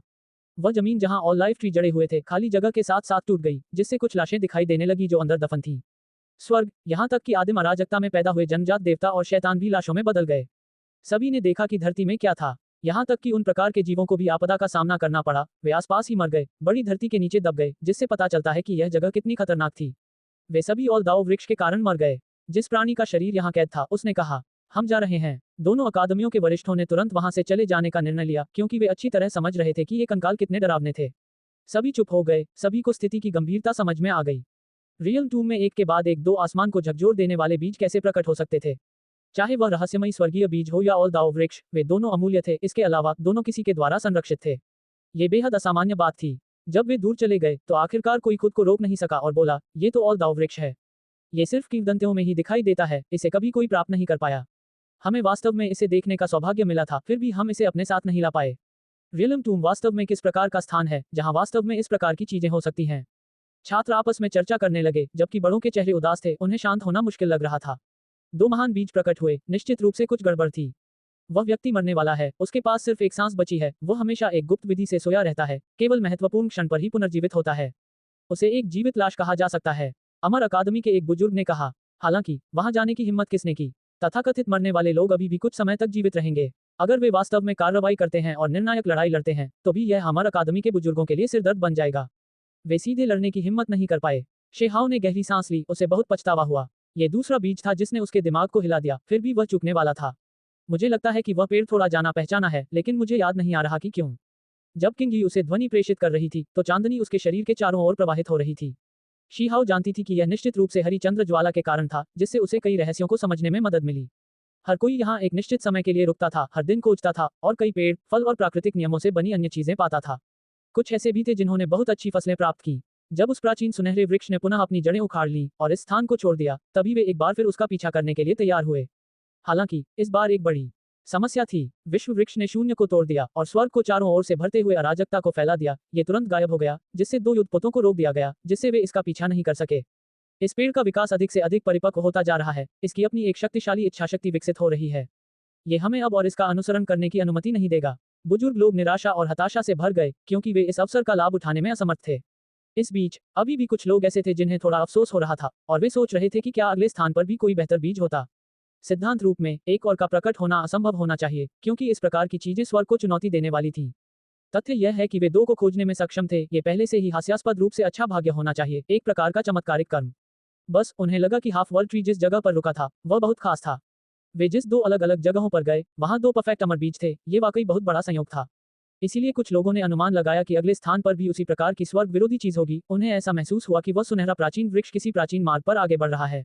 असली खतरे आ गए हैं, क्योंकि अब हम आगे बढ़ने के लिए केवल अपने आप पर ही भरोसा कर सकते हैं। स्वर्गीय देवता अकादमी के बुजुर्ग ने कहा। निश्चित रूप से कुछ ही समय बाद जब चांदी का युद्धपोत आगे बढ़ा, तो वे गलती से क्षतिग्रस्त धरती पर उतर गए, एक ऐसी जगह जहां हर जगह टूटे हुए तारे थे। इसके अलावा वहां सभी प्रकार की टूटी हुई लाशें और खून शून्य में तैर रहा था। जब कोई व्यक्ति एक निश्चित प्रकार का चांदी का खून इकट्ठा करने की कोशिश करता था, तो वह तुरंत एक दयनीय चीख निकालता था। यह उसकी स्थानिक जादुई कलाकृति थी जो पिघल गई, लेकिन तुरंत बाद वह खुद भी सड़ गया, चिपचिपा खून में बदल गया। अचानक कोई काम मत करो, ये चीजें बहुत पहले ही अपनी आध्यात्मिकता खो चुकी हैं, अब केवल मृत्यु, ऊर्जा और विनाश लेकर चलती हैं। एक बुजुर्ग ने चिल्लाकर कहा। यह क्षेत्र अतुलनीय रूप से विशाल था। उन्होंने बहुत सारी लाशें देखी, सभी क्षतिग्रस्त थीं और अविश्वसनीय रूप से विशाल थीं, कुछ तो सितारों से भी बड़ी थीं। ये कल्पना करना कठिन था कि इस स्थान पर पहले किस प्रकार का भीषण युद्ध हुआ होगा। रक्तबीज, किसी ने सुखद आश्चर्य से चिल्लाते हुए कहा, यहाँ रक्तबीज एकत्रित किया जा रहा है। यह अत्यंत शक्तिशाली था। यहाँ शैतानी ऊर्जा, प्राचीन रक्त और अन्य चीजें एकत्रित करके एक अनोखा और दुर्लभ रक्तबीज बनाया गया। इन रक्तबीजों की संख्या एक या दो से अधिक नहीं थी, बल्कि अंततः 10 से अधिक व्यक्तियों को ये प्राप्त हुए। जब अतीत में बेजोड़ जनजात देवता और शैतान युद्ध में मारे गए, तो उनके भीतर का रक्त तत्व फीका नहीं पड़ा, आध्यात्मिकता से युक्त था। फिर यह रिसकर रक्तबीज में बदल गया। उन्हें इकट्ठा करने की प्रक्रिया अत्यंत खतरनाक थी। 3 लोग अप्रत्याशित रूप से मर गए, शव ऊर्जा में डूब गए, मौके पर ही गूदा बन गए और फिर सड़ते हुए पूरी तरह मर गए। वे जल्द ही वहां से चले गए और रियल टूम में तैरती हुई प्राचीन संरचनाओं के समूह में प्रवेश किया। उन्होंने यहाँ कई छायाएं देखी। एक बुजुर्ग ने कहा, यहाँ वीर आत्मा के बीज हैं, प्राचीन विशेषज्ञों की बची हुई आत्माएं जिन्होंने आध्यात्मिकता विकसित की, वे बीजों में बदल गईं। ये कहा जा सकता है कि ये बीज आत्मा से संबंधित थे। ये सभी आत्मा दाव बीज थे। इस प्रक्रिया के दौरान कई लोग मर गए, जो दाव बीज द्वारा भस्म हो गए। कई दिनों बाद वे वहां से चले गए। हर जगह खोजते हुए वे एक चमकती हुई झील के सामने पहुंचे।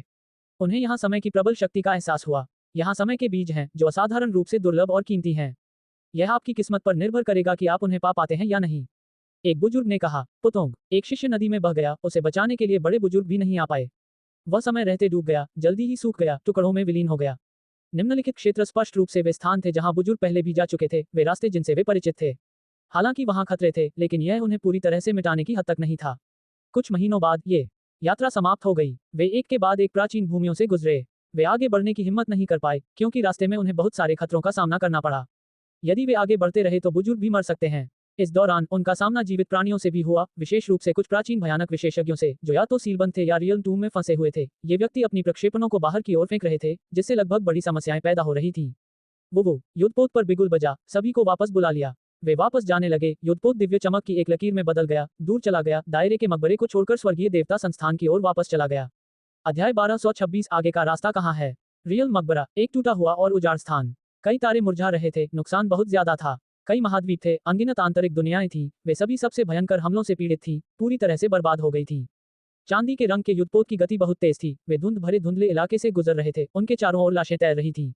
अब वे वापस लौटने लगे। हान, अचानक एक हाथ नीचे की ओर थपथपा, जिसके पीछे बहुत सारी छायाएं थीं। कई महान सितारे हिल गए, उसके साथ आगे बढ़ गए। वह बड़ा हाथ स्याही की तरह काला था, आसमान को ढकते हुए वह चांदी के युद्धपोत की ओर तेजी से वार कर रहा था। ये दृश्य बहुत ही भयावह था, आसपास के तारे मंद होकर गिरने लगे थे। अच्छा नहीं, कोई हमला कर रहा है। हेवनली डेटी इंस्टीट्यूशन के छात्रों की तो बात ही छोड़िए, बड़े बुजुर्ग भी चिल्लाने लगे।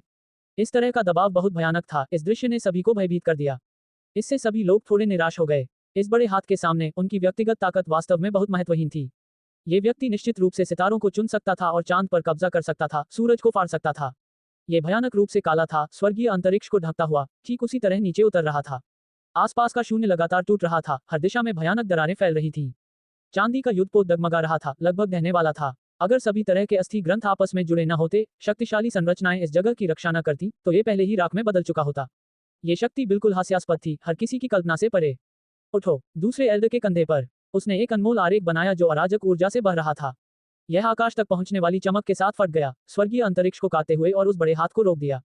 पिंग, कीमती आरेख द्वारा बड़े हाथ को रोक दिया गया, अराजक ऊर्जा सभी दिशाओं में भाग गई। क्षतिग्रस्त तारे और तैरते हुए महाद्वीप जल्दी से अलग हो गए। एक जबरदस्त गड़गड़ाहट की आवाज के साथ यह स्थान दिव्य प्रकाश से डूब गया। यह विनाशकारी शक्ति की लहर थी जिसने सभी के पैरों को कांपने पर मजबूर कर दिया, उनके शरीर भय से कांपने लगे।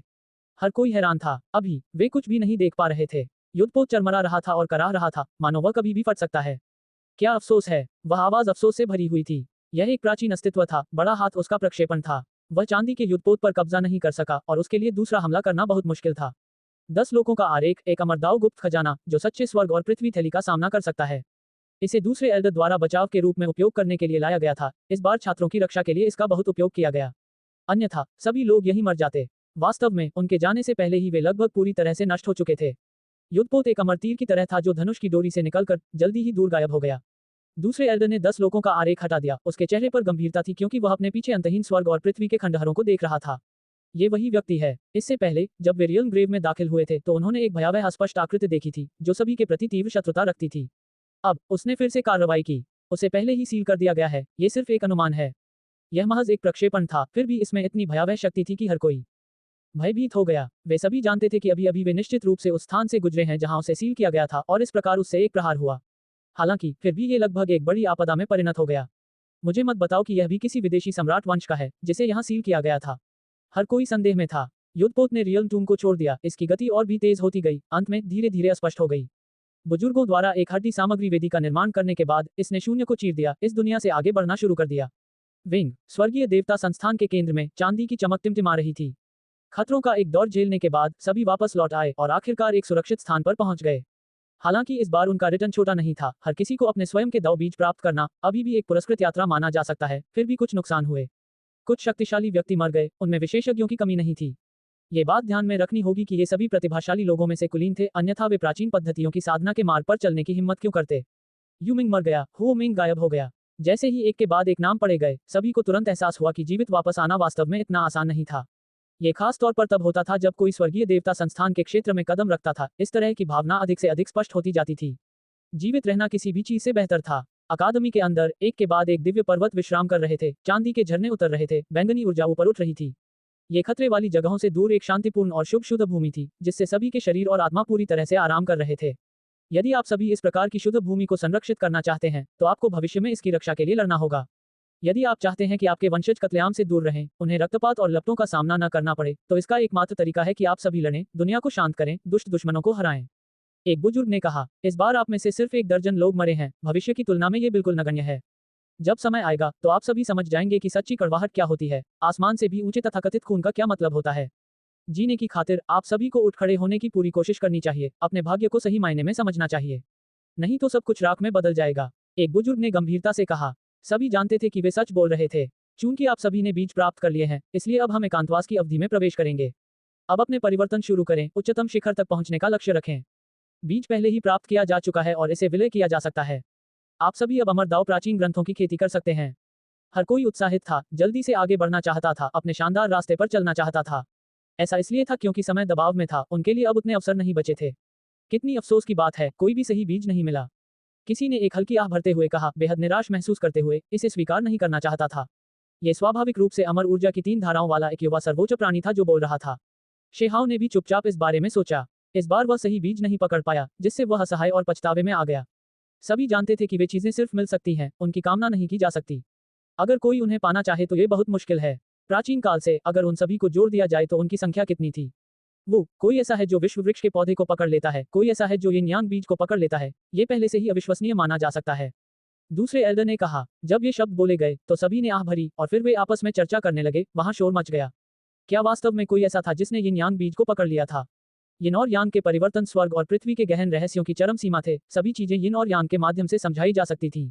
ये दाव के 2 पहलू थे, विरोध और एकता का मूर्त रूप। यिन यांग बीज, ये यिन यांग विनिमय का फल था, स्वर्ग और पृथ्वी द्वारा पोषित एक बीज, दाव का अवतार। लगभग किसी ने भी ऐसी चीज पहले नहीं देखी थी।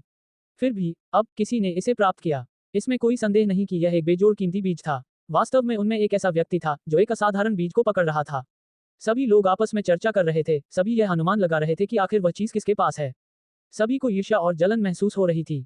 शेहाव ने आह भरी, अंदर से बहुत निराशा महसूस की। वास्तव में इस तरह से जारी रखने के लिए तैयार नहीं था। अन्यथा यह उसके जीवन के बाकी हिस्सों के लिए उसके दाव फल को प्रभावित करेगा। उसे एक स्वर्गीय बीज की आवश्यकता थी। जब भीड़ तितर बितर हो गई तो शेहाव आगे बढ़े और मार्गदर्शन के लिए दूसरे एल्डर से परामर्श करते हुए कहा, क्या कोई व्यक्ति एक से अधिक बीजों के साथ विलीन हो सकता है? यह मौत का रास्ता है, इससे आगे कोई रास्ता नहीं है। ऐसे लोग हैं जिन्होंने पहले भी इसे आजमाया है।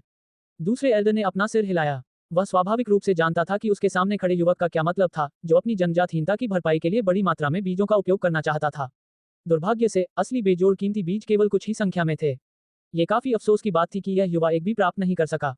दूसरे एल्डर ने भी शेहाव की क्षमता के बारे में बहुत सोचा। क्या वाकई कोई और अवसर नहीं है? शेहाव ने थोड़ा निराश और हताश महसूस करते हुए पूछा। अगर वह बीज की कमी के कारण बेजोड़ मार्शल दाव हासिल नहीं कर सका तो यह वाकई बहुत अफसोस की बात होगी। उसने बहुत पहले से तैयारी कर रखी थी और उसे पूरा विश्वास था कि उसमें उस प्रकार की क्षमता है कि वह ऊपर उठ सकता है, स्वर्ग में उड़ सकता है, जब अराजकता छा जाए। केवल इतना ही कि उसकी आंखों के सामने का रास्ता अवरुद्ध हो गया था। वह अच्छी तरह से समझ गया था कि भविष्य में होने वाला महायुद्ध निश्चित रूप से क्रूर और खून से भरा होगा। युद्ध 9 स्वर्गों और 10 पृथ्वियों को भर देगा। हर जगह साधक मर रहे होंगे। क्या ऐसा हो सकता है कि वह केवल दूसरों को शिखर के लिए संघर्ष करते हुए देख सकता था? अगर कोई सबसे शक्तिशाली नहीं बनता तो वह दूसरों की तरफ ही देख सकता था। वह जिएगा या नहीं, ये दूसरे की जीत या हार पर निर्भर करता था।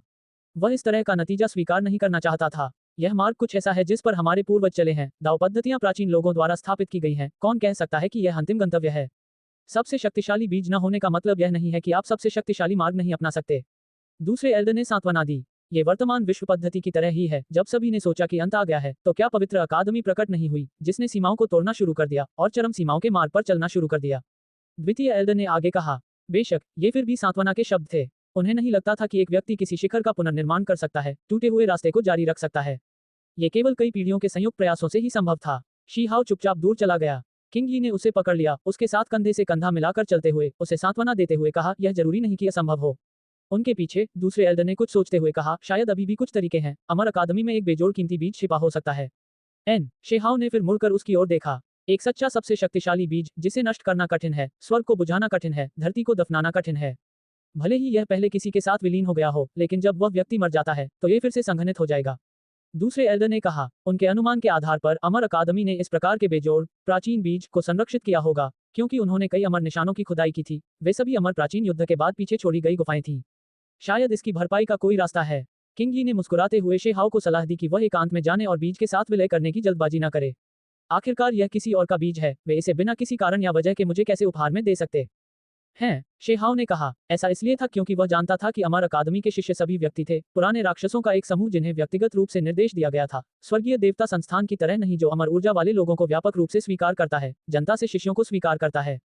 अगर उनके पास कीमती बीज बचाए हुए होते तो संभवतः वे उनके शिष्यों को दिए जाते। जरूरी नहीं। अगर आप काफी अचेत हो गए हैं तो वे पुराने राक्षस आपको छिपे हुए बेजोड़ प्राचीन बीज दे सकते हैं।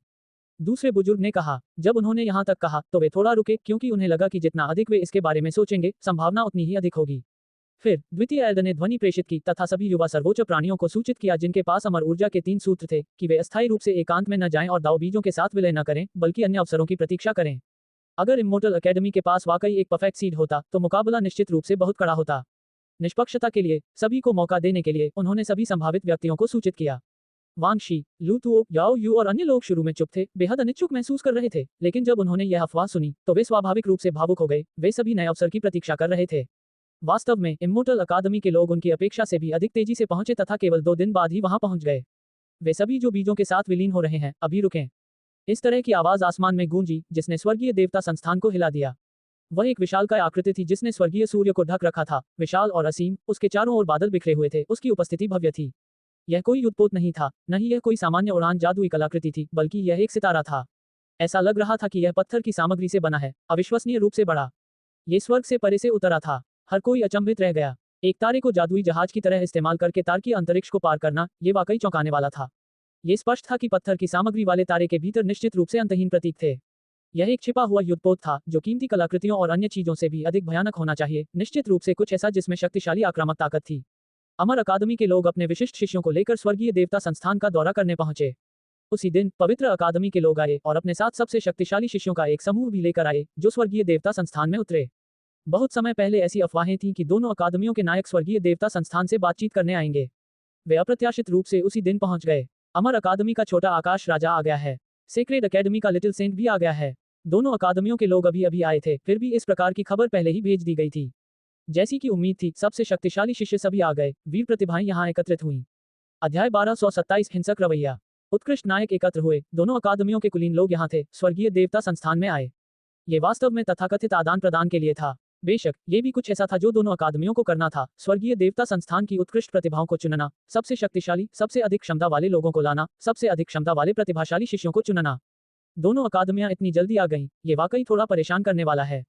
अगर वे इस बार शिष्यों को चुनने के लिए ही आए हैं तो हमें उन्हें ठीक से दिखाना होगा कि हमें क्या मिला है। मुझे आशा है कि मैं आसानी से पास हो जाऊंगा और अमर अकादमी में प्रवेश पा लूंगा। हेवनली डेटी इंस्टीट्यूशन में हलचल मच गई।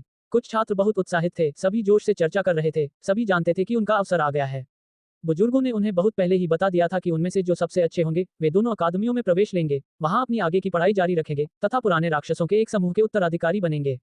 यद्यपि हेवनली डेटी इंस्टीट्यूशन एक अच्छी जगह थी, फिर भी दोनों अकादमियों की तुलना में इसमें कुछ कमी थी। अमर अकादमी अमर दाव प्राचीन विधियों की खेती करने, दुनिया को चौंका देने वाले ग्रंथों को इकट्ठा करने और यहाँ तक कि एक बेजोड़ कीमती बीज रखने में माहिर थी। उनके पास अमर प्राचीन के समान ही एक वातावरण था जो अमर ऊर्जा की खेती के लिए सबसे उपयुक्त था। सेक्रेड अकेडमी ने विभिन्न युगों की दिव्य प्रतिभाओं को वर्तमान विश्व पद्धतियों की सीमा पर एकत्रित किया। इसके अलावा एक कदम आगे बढ़ते हुए ऊपर उठकर बेजोड़ पद्धतियों का निर्माण किया। ऐसा लगता है कि हम समय पर आ गए। वे शिष्य अभी तक बीजों में विलीन नहीं हुए हैं, है ना?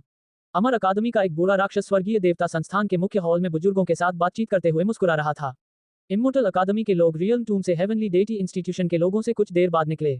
जब वे वापस लौटे और उन्हें पता चला कि हेवनली डेटी इंस्टीट्यूशन पहले ही निकल चुका है तो वे तुरंत इस जगह के लिए निकल पड़े। बहुत देर नहीं हुई है, सबसे शक्तिशाली लोग अभी तक दाव बीजों के साथ विलय नहीं हुए हैं, सभी अंतिम अवसर की प्रतीक्षा कर रहे हैं। दूसरे बुजुर्ग ने हंसते हुए उत्तर दिया। ये बिल्कुल वैसा ही था जैसा उसने सोचा था। अमर अकादमी ने संभवतः सर्वोच्च प्राचीन बीजों को संरक्षित किया था, वास्तव में एक महान अवसर। शेहाओ, लूतुओ और अन्य लोगों के लिए यह एक मौका था। तब तो यह अच्छी बात है, वरना अगर अच्छा खाना हो लेकिन उसका स्वाद न लिया जा सके, अमर बीज न मिल पाए तो ये सचमुच बहुत अफसोस की बात होगी। अमर अकादमी के बूढ़े राक्षस ने मुस्कुराते हुए कहा, सबसे शक्तिशाली बीजों में से कितने हैं? स्वर्गीय देवता संस्थान के एक बुजुर्ग ने पूछा। ये वही था जिसके बारे में वे सबसे अधिक चिंतित थे और इससे उन्हें अमर अकादमी की ताकत को एक कदम आगे समझने में भी मदद मिलेगी।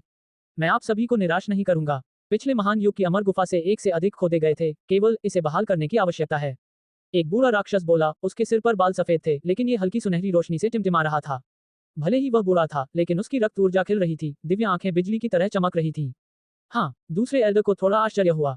उसने अपने हाथ से कप नीचे किया, उसे लगा कि चीजें इतनी सरल नहीं थीं। पुनर्स्थापना की आवश्यकता है, स्वर्गीय देवता संस्था के एक अन्य बुजुर्ग ने पूछा। इसे पोषण के लिए कुछ कीमती खून में भिगोने की जरूरत है और केवल तभी सबसे शक्तिशाली कीमती बीज अपनी पूर्व चमक को पुनः प्राप्त कर सकता है, इस दुनिया का सबसे उत्तम बीज बन सकता है। उस बूढ़े राक्षस ने कहा। हर कोई दंग रह गया। आखिरकार चीजें इतनी आसान नहीं थीं। अमर अकादमी के लोग न केवल सबसे शक्तिशाली बीज देने आए थे बल्कि अन्य उद्देश्य लेकर भी आए थे। वे सभी जानते थे कि तथाकथित रक्त निश्चित रूप से विभिन्न कुलों के सबसे शक्तिशाली प्रतिभाशाली लोगों की रक्त रेखाओं की ओर इशारा करता है। एक कदम आगे बताते हुए, यह संभवतः उन लोगों का रक्त था जिन्होंने अमर ऊर्जा के 3 धागों की खेती की थी। मुख्य हॉल में माहौल थोड़ा भारी हो गया। हेवनली डेटी इंस्टीट्यूशन के बुजुर्गों ने अपनी मुस्कुराहटें दूर कर ली, उनके चेहरे पर गंभीरता आ गई। क्या वे हेवनली डेटी इंस्टीट्यूशन के शिष्यों की मदद करने आए थे या उनका शोषण करने? मुझे बस इतना पता था कि चीजें इसी तरह से होने वाली थीं। अमर अकादमी में बहुत सारे सक्षम व्यक्ति हैं जो कई बेहतरीन बीज पैदा करते हैं, उनमें से एक को लिटिल स्काई किंग की उपाधि भी दी गई है, तो वे एक सर्वोच्च प्राचीन बीज को उपहार में कैसे दे सकते हैं? यह आप सभी के लिए ही समझदारी है कि इसे अमर अकादमी की उत्कृष्ट प्रतिभाओं के लिए बचाकर रखें। स्वर्गीय देवता संस्थान के एक बुजुर्ग ने ठंडे स्वर में कहा। इससे उन सभी के अंदर बुरी भावनाएं विकसित हो गईं। दूसरा पक्ष शुद्ध इरादों के साथ नहीं आया था, यहाँ असाधारण कीमती खून के लिए। यह अज्ञात था कि अंतिम प्राचीन बीज किसे उपहार में दिया जाएगा। दाऊ भाई, आप बहुत ज्यादा सोच रहे हैं। मैं आपसे वादा कर सकता हूं कि कम से कम एक प्राचीन बीज है जो स्वर्गीय देवता संस्थान के प्रतिभाशाली लोगों के हाथों में पहुंच जाएगा। अमर अकादमी के एक और पुराने राक्षस ने कहा। उसके बाल बैंगनी रंग के थे, हालांकि वे विरल थे, लगभग पूरी तरह से झड़ने वाले थे, फिर भी उनका रंग वैसा ही था, बैंगनी और चमकदार, शानदार चमक बिखेरते हुए, सफेद नहीं हो रहे थे। इसके अलावा उसका चेहरा गुलाबी था, यद्यपि उसका शरीर थोड़ा वृद्ध हो गया था, फिर भी उसमें जीवन शक्ति उमड़ रही थी, उसका रंग एक बच्चे जैसा था। वरिष्ठ जी यंग एक ने पहले ही ऐसा कहा है, तो हमें अमर अकादमी द्वारा अपने वचन से पीछे हटने के बारे में चिंता करने की जरूरत नहीं है। स्वर्गीय देवता संस्थान के चौथे एल्डर ने कहा, उसके चेहरे पर अभिव्यक्ति बहुत बेहतर हो गई। क्या सबसे शक्तिशाली प्राचीन बीज को पुनर्स्थापित करने की आवश्यकता है? क्या स्वर्ग के लिए इसे समाप्त करना और पृथ्वी के लिए इसे दफनाना कठिन नहीं है? दूसरे एल्डर ने भौहें सिकोड़ते हुए पूछा। उस प्रकार का बीज, यिन यांग बीज, नवजात ब्रह्मांड बीज और अन्य की तरह परिपूर्ण था, उनमें से कौन सा ऐसा था जिसमें दुनिया के सबसे महान गहन रहस्य, बेजोड़ प्राकृतिक नियम नहीं थे? इस प्रकार की चीजें स्वर्ग और पृथ्वी के साथ मौजूद थीं, विकसित हो सकती थीं। अन्यथा उन्हें सबसे शक्तिशाली क्यों कहा जाता? इसके लिए सिर्फ अमर प्राचीन के महान युद्ध को दोषी ठहराया जा सकता है, जो बहुत ज्यादा भयंकर था। पिछले युग में इसका मालिक युद्ध में गिर गया, पूरी तरह से टुकड़े टुकड़े हो गया, अकल्पनीय रूप से गंभीर चोटों से पीड़ित हुआ। ये पहले से ही बहुत अच्छा है कि यह अंतहीन वर्षों के बाद फिर से एक साथ इकट्ठा हुआ। बूढ़ा राक्षस, जिसके सफेद बालों में सुनहरी रोशनी थी, बोला। वह मूलतः एक प्लेटिनम ऐप था, असाधारण शक्ति, रक्त ऊर्जा उसकी विशेषता थी। यही कारण था कि यद्यपि वह अब वृद्ध हो चुका था, फिर भी वह पारंपरिक तर्क से कहीं अधिक रक्त ऊर्जा से भरा हुआ था। उन्होंने कई प्राचीन ग्रंथों का निरीक्षण किया था, इस सबसे शक्तिशाली प्राचीन बीज को पोषित करने के लिए अनंत स्वर्ग और पृथ्वी आत्मा सार एकत्र किया था। इन कार्यों के प्रभाव उत्कृष्ट थे। अब इसमें केवल थोड़े से कीमती रक्त की कमी थी। अगर इसमें ड्रैगन और फीनिक्स का खून है तो ये सबसे अच्छा है। अगर यह मौजूद नहीं है तो अमर ऊर्जा के 3 धागों को विकसित करने वाले युवा सर्वोच्च प्राणियों का खून भी बुरा विकल्प नहीं है। यही वजह है कि हम सहायता के लिए स्वर्गीय देवता संस्थान में आए हैं। जी यंग नामक विरल बैंगनी बालों वाले बूढ़े राक्षस ने कहा। अमर अकादमी के पास वास्तव में कितने प्राचीन बीज हैं? दूसरे एल्डर ने पूछा। चिंता मत करो, एक से अधिक हैं। स्वर्गीय देवता संस्थान में इसका बीज होगा। प्लेटिनम ऐप ने कहा। यदि कई हैं तो केवल मेरी अकादमी को एक देना, क्या ये बहुत कंजूसी नहीं है?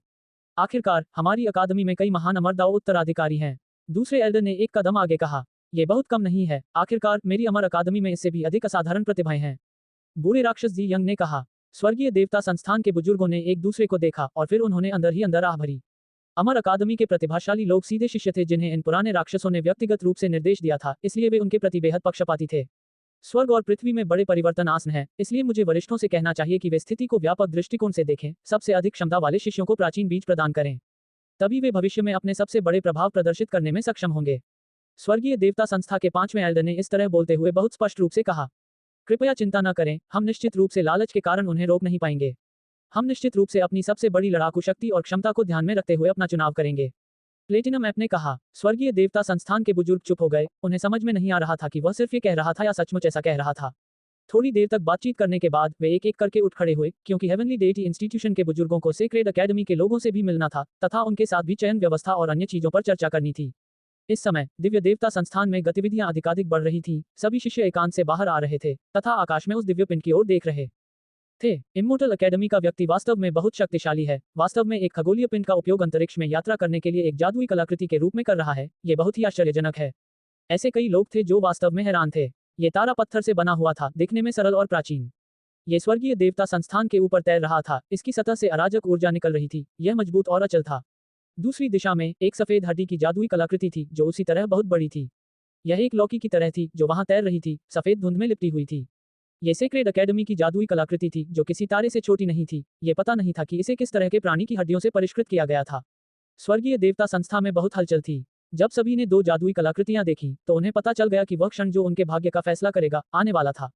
स्वाभाविक रूप से ऐसे कई लोग थे जो दोनों अकादमियों में प्रवेश करना चाहते थे, उनके शिष्य बनना चाहते थे और अपनी साधना को एक कदम और मजबूत करना चाहते थे, तथा दोनों अकादमियों का शक्तिशाली समर्थन और संसाधन प्राप्त करना चाहते थे।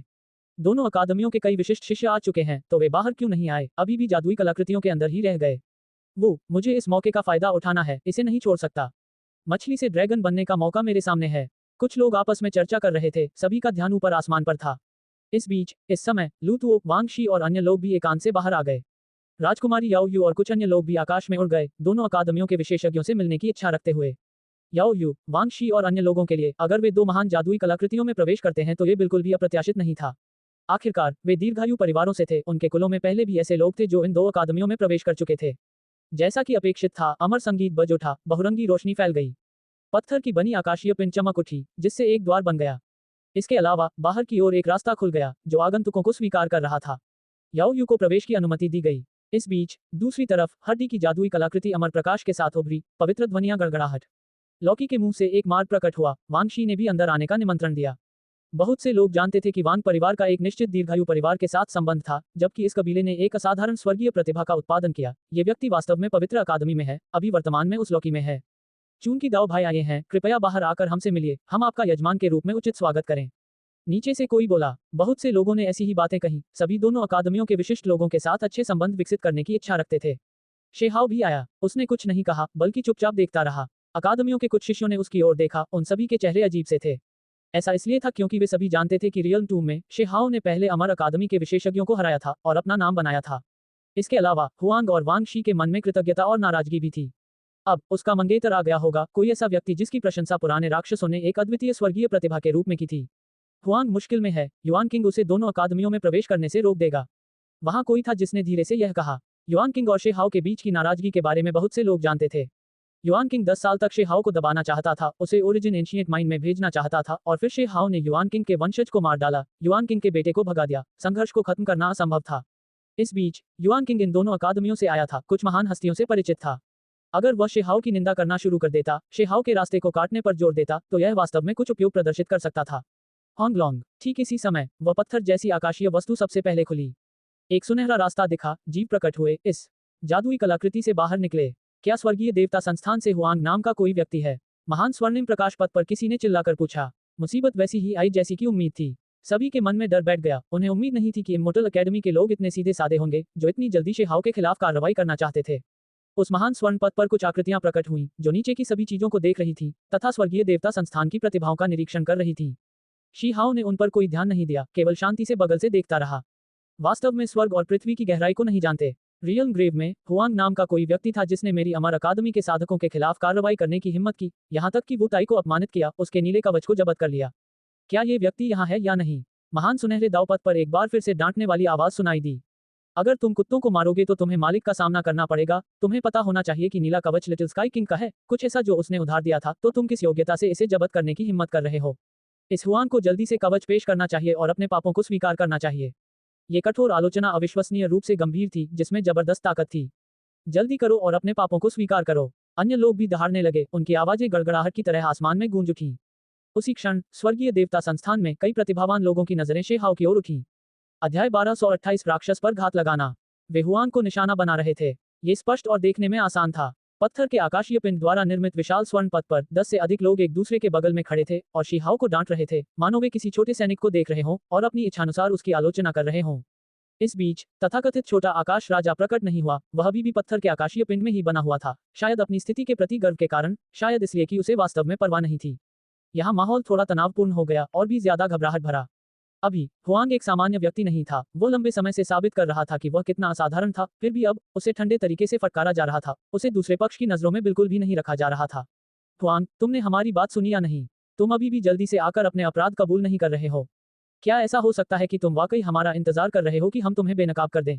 बेहतर होगा कि तुम जल्दी से नीला कवच पेश करो। कुल मिलाकर आसमान में 10 से ज्यादा लोग थे जो चमकते हुए चमक रहे थे। उनमें से हर एक असाधारण विशेषज्ञ था, उनके शरीर के चारों ओर अमर ऊर्जा घूम रही थी। शेहाओ का चेहरा ठंडा था, वह वहीं खड़ा रहा, कुछ नहीं बोला। किंगी उसके पास चली गई, उसके साथ खड़ी हो गई, उसे बहुत चिंता हो रही थी। अमर अकादमी के विशेषज्ञ इतने आक्रामक तरीके से आए थे, निश्चित रूप से उनके लिए एक दूसरे के साथ दोस्ताना व्यवहार करना संभव नहीं था। ये निश्चित रूप से दिग्गजों के बीच एक प्रतियोगिता होने जा रही थी और अभी शेहाओ वास्तव में ऐसा लग रहा था जैसे वह अपने दम पर था। काओ यूशिंग, गु जियानयुन, चुड़ैल और अन्य जिन्हें वह जानता था, क्योंकि उन्होंने वर्तमान दुनिया के तरीकों को चुना था, अलग हो गए थे, ठीक उसी तरह जैसे कि प्राचीन पद्धति को चुनने वाले लोग दायरे के मकबरे में गए थे। वे वर्तमान में अपने अवसरों की तलाश कर रहे थे, अभी तक वापस नहीं आए हैं। अभी स्वर्गीय देवता संस्थान के अंदर शेहाओ को ज्यादा मदद नहीं मिल रही थी, उसके पुराने दोस्तों ने लगभग सभी वर्तमान दुनिया के तरीकों को चुना हुआ था। मोदाओ चुपचाप चला गया। वह एक विदेशी क्षेत्र विशेषज्ञ था जिसे शेहाव ने वश में कर लिया था, वह व्यक्ति जिसने अमर ऊर्जा की 3 किस्में विकसित की थी। उसने अपना वादा पूरा किया, अपने वचन से पीछे नहीं हटा, अब वह भी शेहाव के साथ खड़ा था। हर कोई हैरान था। अभी शेहाव निश्चित रूप से परेशानियों से ग्रस्त था, लेकिन अभी भी ऐसे लोग थे जो उसके साथ खड़े होने की हिम्मत रखते थे। किसी को यह समझना था कि इससे प्रभावित होता है कि कोई अमर अकादमी में प्रवेश कर पाएगा या नहीं। शेहाव के पक्ष में खड़े होने का मतलब था अमर अकादमी के शिष्यों को अपमानित करना, विरोधी पक्षों में होना। अगर वे अमर अकादमी में प्रवेश करना चाहते थे तो ये कार्य निश्चित रूप से उनके अवसरों को प्रभावित करेंगे। आसमान में ऊपर अमर अकादमी के लोगों ने स्वाभाविक रूप से शेहाव को पहचान लिया था। वास्तव में कुछ लोग ऐसे होते हैं जो अपने कामों के परिणामों को नहीं जानते, सम्मान को नहीं समझते, खुले दिल की कमी रखते हैं। आप सभी जो उसके साथ खड़े हैं, क्या आप अब अमर अकादमी में प्रवेश नहीं करना चाहते हैं? एक महिला की आलोचना करने वाली आवाज हवा में गूंजी। उसके सिर पर चांदी के लंबे बाल थे, उसका चेहरा सुंदर था। तुम दोनों बहुत मूर्ख हो। तुम उसके साथ खड़े हो, फिर भी तुम्हें अमर अकादमी में प्रवेश का भ्रम है। उसके साथ खड़े होकर क्या तुम सब अमर अकादमी में प्रवेश नहीं करना चाहते हो? बस हार मान लो, तुम्हारी सारी योग्यताएं पहले ही छीन ली गई हैं। किसी दूसरे पुरुष की आवाज सुनाई दी, उसके बैंगनी बाल उसके कंधों पर गिर रहे थे, उसका स्वभाव असामान्य था। वे बहुत सीधे थे, किसी चेहरे के बारे में नहीं बोल रहे थे, पूरी तरह से बेबाक थे। शेहाव का चेहरा पूरी तरह से उतर गया। ये लोग बहुत ज्यादा दबंग थे। क्या वे वाकई खुद को अमर अकादमी के पुराने राक्षस समझते थे? दूसरों के रास्ते अपनी मर्जी से तय करते थे। आप सभी लोग वास्तव में अपने आप को बहुत ऊंचा समझते हैं। शेहाव ने आखिरकार कहा। इन लोगों को देखते हुए उसकी अभिव्यक्ति शांत थी। उन्होंने ज्यादा कुछ नहीं कहा, लेकिन एक तरह की शक्तिशाली उपस्थिति थी। वह बेहद शांत और स्थिर थे, साथ ही साथ उनके चेहरे पर ठंडक की लहर थी। उन्हें इन लोगों की चेतावनियों की ज्यादा परवाह नहीं थी। हुआंग, क्या तुम हमारी गरिमा को चुनौती दे रहे हो? तुम अपनी गलतियों को स्वीकार करने नहीं आ रहे हो, अपने अपराधों को स्वीकार करने नहीं आ रहे हो। मुझे मत बताओ कि तुम विरोध करना चाहते हो। चांदी के बालों वाली महिला के चेहरे पर उपहास की मुस्कान थी। तुम्हारी क्या गरिमा है? क्या तुम सब कुछ खास हो? मुझे मेरी गलतियों को स्वीकार करने और अपनी सजा स्वीकार करने के लिए कहना बिल्कुल बेतुकी बात है। शेहाव ने ठंडे स्वर में कहा। उसने चिल्लाया नहीं, न ही उसने दूसरे पक्ष को डांटा, फिर भी इसने उनके दिमाग को झकझोर दिया, जिससे उसका अडिग और शक्तिशाली रूप पूरी तरह से प्रदर्शित हुआ। इस तरह की निंदा से उस चांदी के बालों वाली महिला का चेहरा लाल हो गया। वह क्रोधित होकर बोली, जीवित और मृत में अंतर नहीं जानती। एक व्यक्ति के रूप में हर किसी के पास सम्मान का हृदय होना चाहिए। उसके बगल में बैंगनी बालों वाला वह पुरुष भी बोला, आप सभी अमर अकादमी में प्रवेश नहीं कर पाएंगे। चांदी के बालों वाली महिला ने शिहाव, किंगली और मोदाओ को घूरते हुए कहा। बहुत मजेदार। क्या आप सभी लोग ही हैं जो अमर अकादमी को नियंत्रित करते हैं और आपको लगता है कि आप वास्तव में सब कुछ तय कर सकते हैं और नए शिष्यों को स्वीकार करने या मना करने का अधिकार रखते हैं? आप सभी बहुत ज्यादा राय रखते हैं। शेहाव ने कहा। आसपास के सभी लोगों को लगा कि उनके शरीर कांप रहे हैं। हुआंग वाकई निडर था, उसने दूसरे पक्ष का भी उतनी ही कठोरता से विरोध किया, एक कदम भी पीछे हटने का कोई संकेत नहीं दिखाया। सभी लोग चुप थे क्योंकि वे अमर अकादमी के महत्वपूर्ण शिष्यों को भड़काना नहीं चाहते थे। वे भी इसमें फंसना नहीं चाहते थे। अगर हम अंदर जाना चाहें तो आप हमें रोक नहीं सकते, किंग ही ने कहा। ऊपर से हल्की हंसी की आवाज आई। सिर्फ पुरुष और महिला ही नहीं, बल्कि सभी लोग भी हंस रहे थे, बहुत ही बेबाकी से, किंग ही को बिल्कुल भी नजरअंदाज करते हुए। स्वर्गीय देवता संस्था के सभी लोग समझ गए कि क्या हो रहा था। इन व्यक्तियों की स्थिति निश्चित रूप से साधारण नहीं थी। पुराने राक्षसों के अंतिम शिष्य थे, इसलिए शायद वे वास्तव में शिष्य चयन को कुछ हद तक प्रभावित करने में सक्षम हो सकते थे। शेहाव ने उनका सामना ठंडेपन से किया और कुछ भी नहीं कहा। क्या इसे स्वीकार नहीं कर सकते? हवा में वह महिला हल्के से हंसी, बेहद बेफिक्री से। उसने अपने चांदी के बालों को हिलाया और कहा, इससे कुछ नहीं बदलेगा, भले ही आप इसे स्वीकार न कर सकें।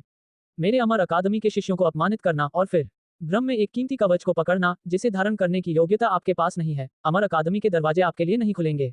वह अभी भी सुंदर मानी जा सकती थी, उसके चांदी जैसे चमकीले बाल, लाल फीनिक्स जैसी आंखें तिरछी ऊपर की ओर झुकी हुई थीं।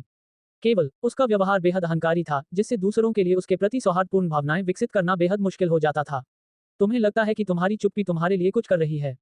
तुमने हमारी बात सुनी या नहीं? हम तुम्हें कह रहे हैं कि आओ और अपने पापों को स्वीकार करो।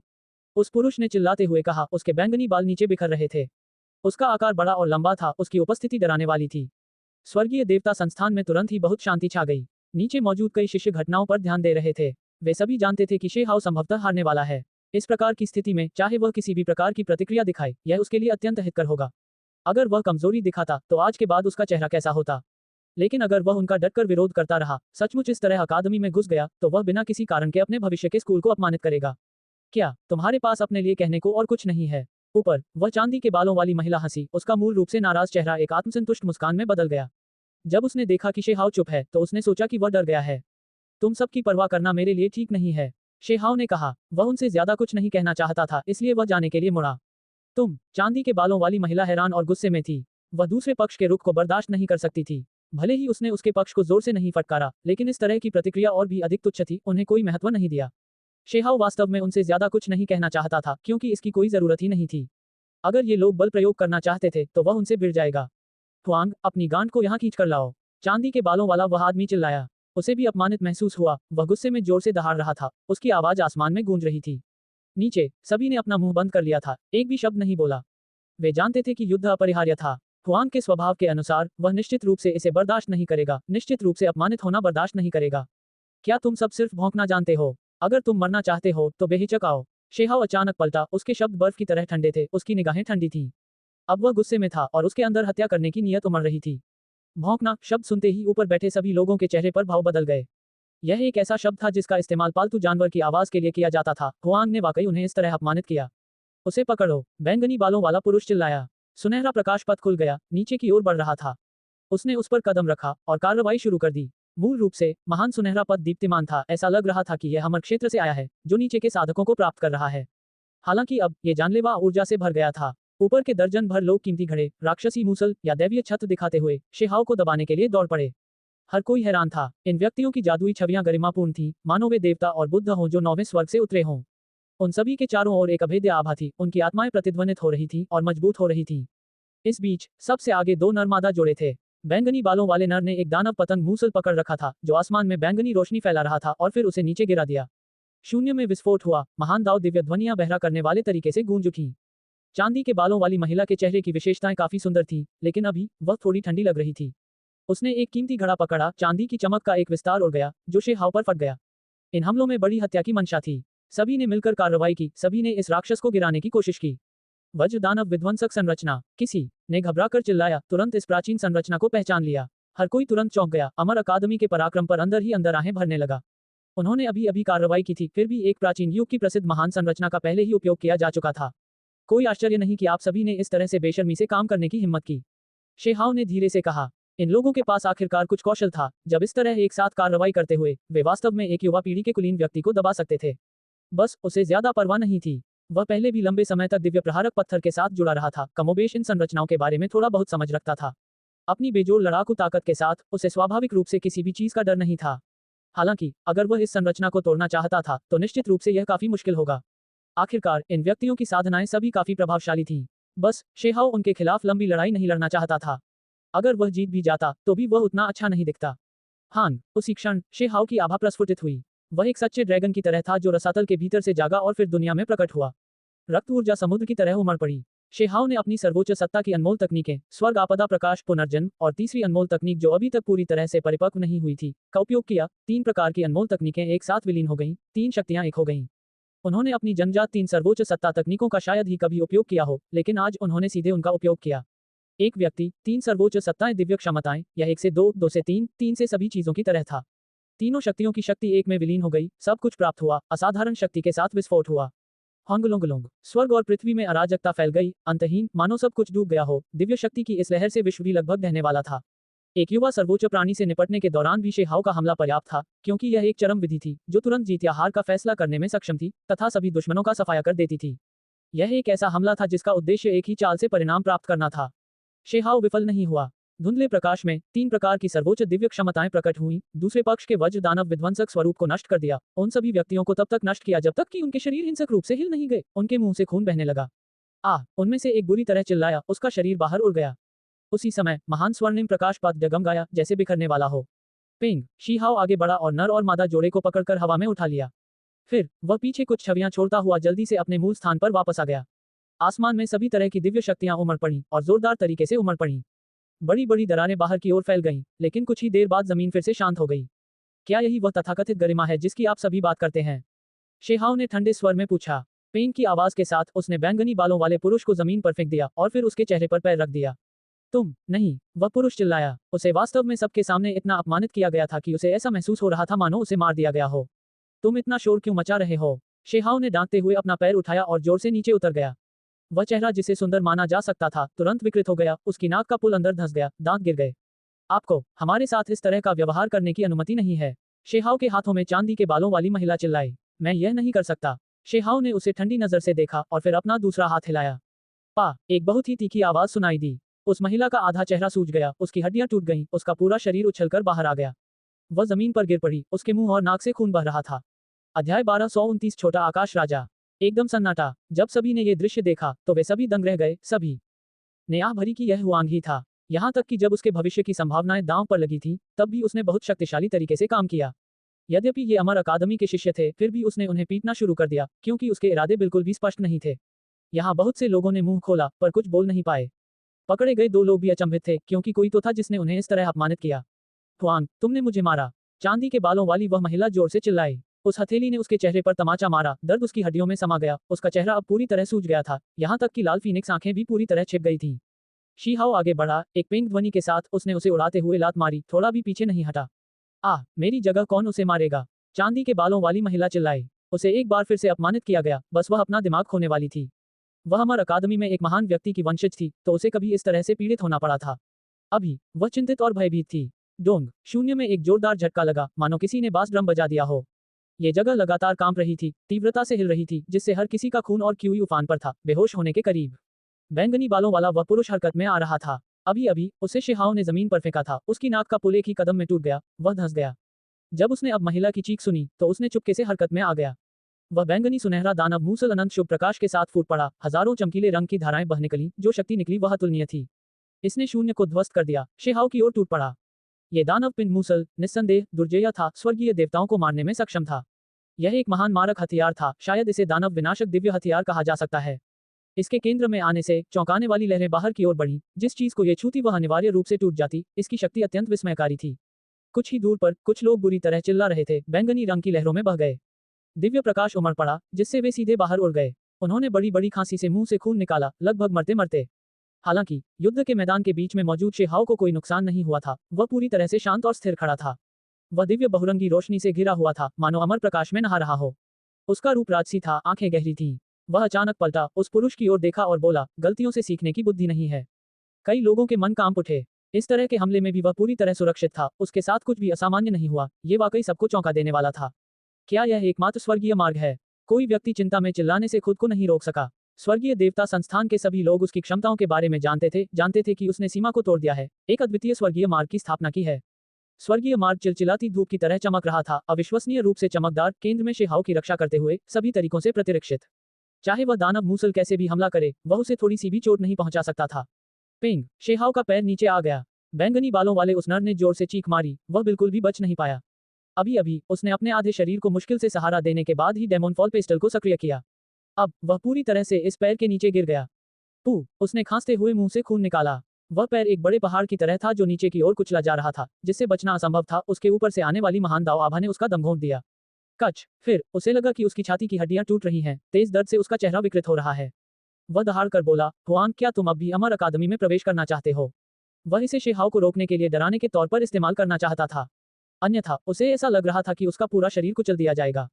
धिक्कार। इसके तुरंत बाद उसने महसूस किया कि उसका हाथ ढीला पड़ गया। वह दानव पतंग मूसल मन पड़ गया, बैंगनी रंग की बहुरंगी रोशनी पीछे हट गई। एक पैर से उस पर कदम रखा गया जब तक कि वह विकृत नहीं हो गया, हड्डी के पार्ट का एक बड़ा हिस्सा गायब हो गया। ये देखकर वह पूरी तरह से हैरान रह गया। उसके सामने इस युवक का शरीर और जादुई शक्ति कितनी भयानक थी। उसने सिर्फ एक पैर से एक दिव्य हथियार को नष्ट कर दिया। राक्षस रूपी मूसल टूटकर बिखर गया तथा उसमें निहित दिव्य शक्ति नष्ट हो गई। पेन की आवाज के बाद बैंगनी बालों वाला नर एक लात से उड़ गया। उसके शरीर की हड्डियों से पीपा की आवाज निकली, पता नहीं कितनी हड्डियां टूट गईं, उसका आधा शरीर अपंग हो गया। उसी समय शिहाओ वहां आया और उस महिला को तब तक लात मारता रहा जब तक वह उड़ नहीं गई। उसके मुंह और नाक से खून निकलने लगा, उसकी हरकतें निर्दयी थीं। ये सब कुछ एक पल में इतनी तेजी से हुआ कि कोई भी समय पर प्रतिक्रिया नहीं कर सका।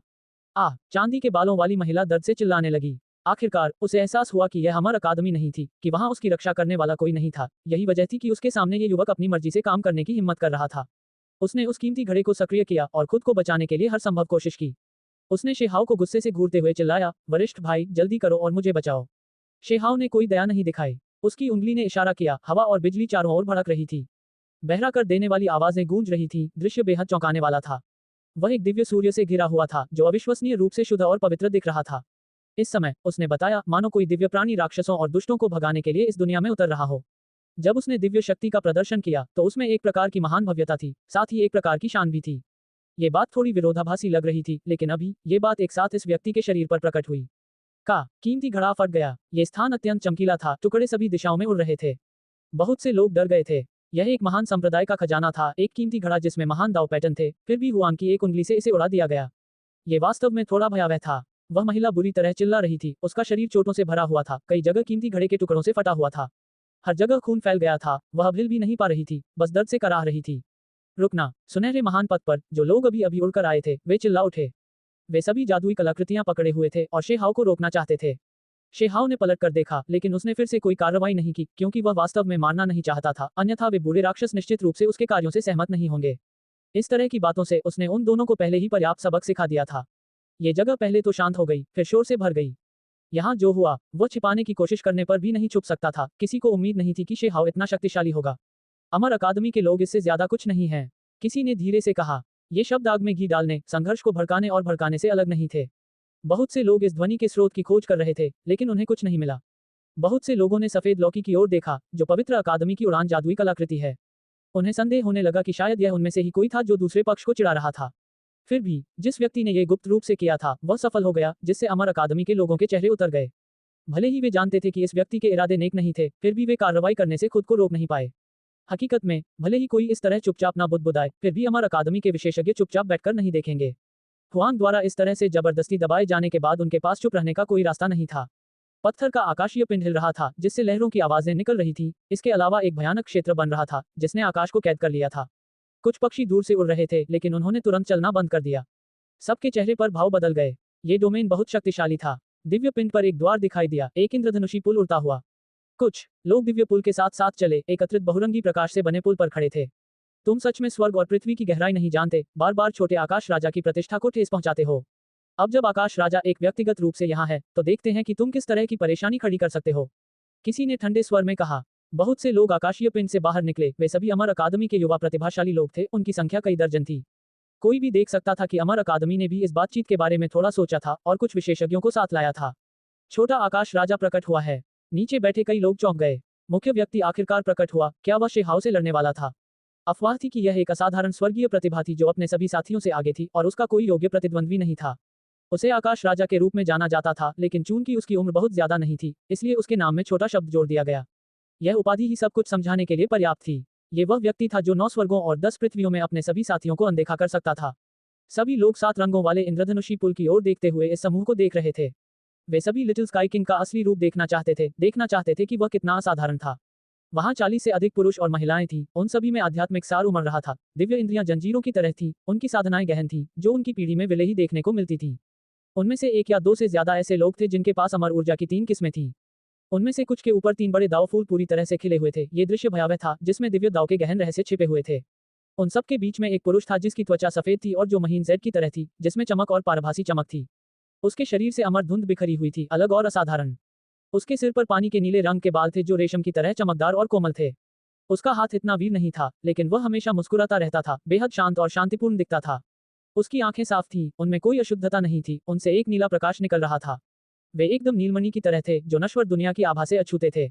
ये व्यक्ति अत्यंत असाधारण था। केवल एक नजर से ही आत्मीयता का एहसास होता था, क्योंकि वह ताओ के करीब था, सांसारिक दुनिया की अश्लीलता से दूर। यह एक अकेले अमर व्यक्ति की तरह था, मानव संसार के साधक की तरह बिल्कुल नहीं, जिसमें एक प्रकार का आचरण था जिसे सामान्य लोगों के लिए समझाना कठिन था, मानो वह पुनर्जन्म लेने वाला अमर व्यक्ति था। परमात्मा के समान असाधारण, अश्लीलता से रहित स्वभाव, ऐसा व्यक्ति प्राचीन काल से ही दुर्लभ रूप से देखने को मिलता है। वह सचमुच एक सच्चे अमर की प्रत्यक्ष संतान की तरह दिखता है। किसी ने आह भरते हुए कहा। इस प्रकार की आभा और शैली इतिहास में दर्ज अमर दाव बच्चों के समान थी, बहुत असाधारण। उस प्रकार की अमर ऊर्जा से पोषित काया अचूक थी। इस प्रकार के व्यक्ति की उपलब्धियां अपरिमित होती थीं। यदि कोई अप्रत्याशित घटना न घटे, तो वह अवश्य अमर हो जाता था। दीर्घायु प्राप्त करने के पश्चात उसकी शक्ति भूत और वर्तमान को अवश्य झकझोर देती थी। मैं उसका प्रतिद्वंद्वी नहीं हूँ। शीहाओ के पास, मोदाओ ने आह भरते हुए धीरे से कहा। इस व्यक्ति की स्वाभाविक आभा ने उसे खतरे में डाल दिया। मोदाओ को एक जानी पहचानी सी अनुभूति हुई, वह पहले भी ऐसे ही व्यक्ति से मिल चुका था, कोई ऐसा व्यक्ति जिसके सामने वह टिक नहीं सकता था। तुम्हारे अंदर आत्मविश्वास की बहुत कमी है। शेहाओ ने उसे देखा। मोदाओ ने अपना सिर हिलाया, थोड़ा कड़वा लग रहा था। उसने अपना मुंह खोला, वास्तव में शीहाओ को बताना चाहता था कि उसने पहले भी इस प्रकार का व्यक्ति देखा है। वह अभी भी अमरता प्राप्त करने से बहुत दूर है, लेकिन उसमें एक सच्चे अमर की आभा की झलक है, ठीक उसी तरह जैसे उस व्यक्ति में है जिसे मैं जानता हूँ। इसलिए मुझे पता है कि मैं उसका प्रतिद्वंद्वी होने से बहुत दूर हूँ। मोदाओ ने अंत में फिर भी बात की। शेहाओ ने पलटकर उसकी ओर देखा और फिर कुछ ही देर बाद उसने अनुमान लगाया कि वह व्यक्ति कौन था और कहा, आपकी बड़ी बहन के पास भी इस प्रकार की अमर दाव शैली है। सही, मोदाओ ने उत्तर दिया। वे सर्वोच्च प्राणियों की जोड़ी थे। यह एक बड़ी घटना थी जिसने विदेशी भूमि को झकझोर दिया, लेकिन अपनी बड़ी बहन की प्रतिभा के तहत वह, जो एक सर्वोच्च प्राणी भी था, वास्तव में उतना उल्लेखनीय नहीं लग रहा था। हर कोई जानता था कि उसकी बड़ी बहन एक सच्ची अद्वितीय व्यक्ति थी और यही कारण था कि अमर प्राणी उसकी इतनी परवाह करते थे तथा उसे सम्राट कुलों के लोगों के साथ पालन पोषण करने के लिए ले आते थे। मेरे नीले कवच को पकड़े रहने से क्या तुम्हें कोई लाभ हुआ? नन्हा आकाश राजा बीच हवा से बोला, उसकी आवाज में एक तरह का आकर्षण था जिससे ऐसा महसूस होता था मानो वे शरद ऋतु की हवाओं में नहा रहे हों। उनके बेचैन मन भी शांत होने लगे। लिटिल स्काई किंग होने के योग्य, वास्तव में इस प्रकार की असाधारण शैली रखने वाले, हर क्रिया अमर दाव के अनुरूप। स्वर्गीय देवता संस्थान की कुछ युवतियां थीं जिनकी आंखें चमक से चमक रही थीं। वह वास्तव में हड्डियों की किताबों में दर्ज उन सच्चे बच्चों की तरह है, शैली बेजोड़ है। इस प्रकार के व्यक्ति को लंबे जीवन के लिए किस्मत में लिखा है, नश्वर दुनिया में लंबे समय तक नहीं रहेगा। छोटा आकाश राजा अभी अभी प्रकट हुआ था, फिर भी सभी ने पहले से ही उस पर अपना ध्यान केंद्रित कर लिया था, उच्च मूल्यांकन दे रहे थे। कुछ लाभ तो थे। शेहाओ ने इस असाधारण रूप से सुंदर युवक की ओर देखते हुए उत्तर दिया। हवा में राजकुमारी याओ यू बेहद खूबसूरत लग रही थी, उसकी सफेद पोशाक हवा में लहरा रही थी। उसके अमर अकादमी के लोगों के साथ दोस्ताना संबंध थे, जो वर्तमान में लिटिल स्काई किंग के बगल में उस पत्थर के मेहराबदार पुल पर खड़े थे। एक, इसका अर्थ सम्राट या भगवान भी हो सकता है। शब्द ओवरलैप से बचने के लिए आकाश राजा का उपयोग किया गया है। अध्याय 1230 दबंग। आसमान में कपड़े लहरा रहे थे। बहुरंगी रोशनी से घिरे पुल पर खड़े लोगों का समूह ताओवादी अमर लोगों के मध्यस्थों की तरह लग रहा था। लिटिल स्काई किंग का व्यवहार असाधारण था, वह एक पुनर्जन्म वाले सच्चे अमर की तरह दिख रहा था। उसकी उपस्थिति ने ही इस जगह को अमर भावना से समृद्ध बना दिया। इस प्रकार की शैली और स्वभाव प्राचीन काल से बहुत कम देखने को मिलता था।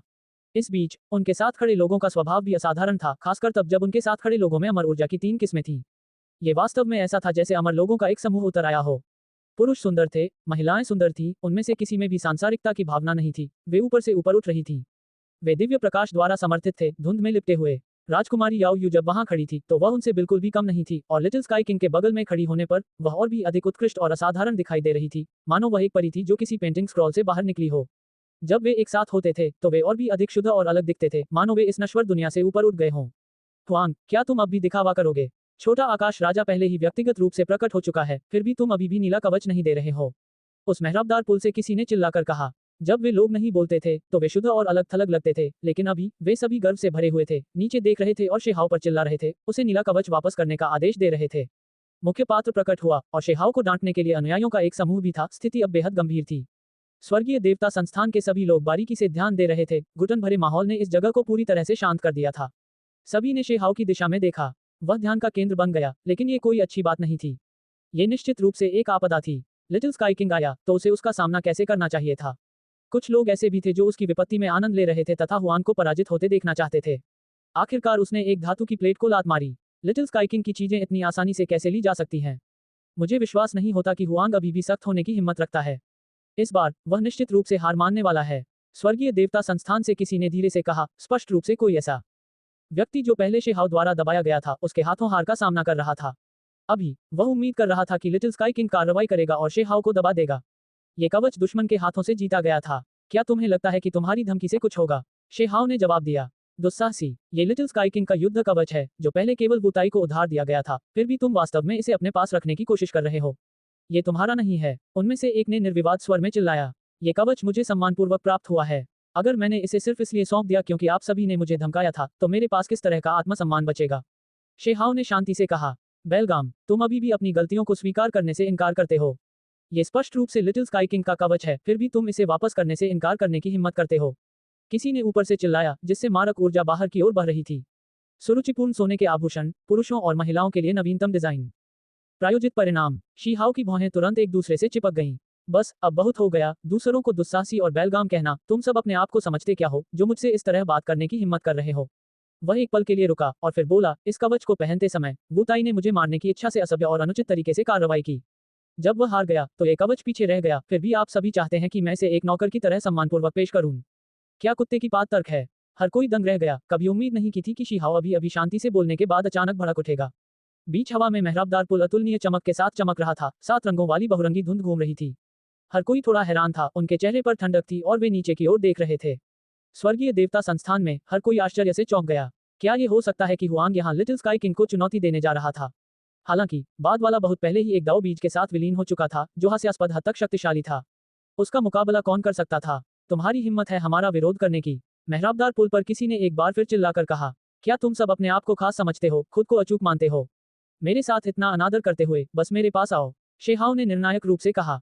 कुछ मामले ऐसे थे जहां वह अपना रुख नहीं बदल सकता था, क्योंकि भले ही वह अपनी गरिमा को एक तरफ रख दे, फिर भी उसे बदले में शांति नहीं मिलेगी।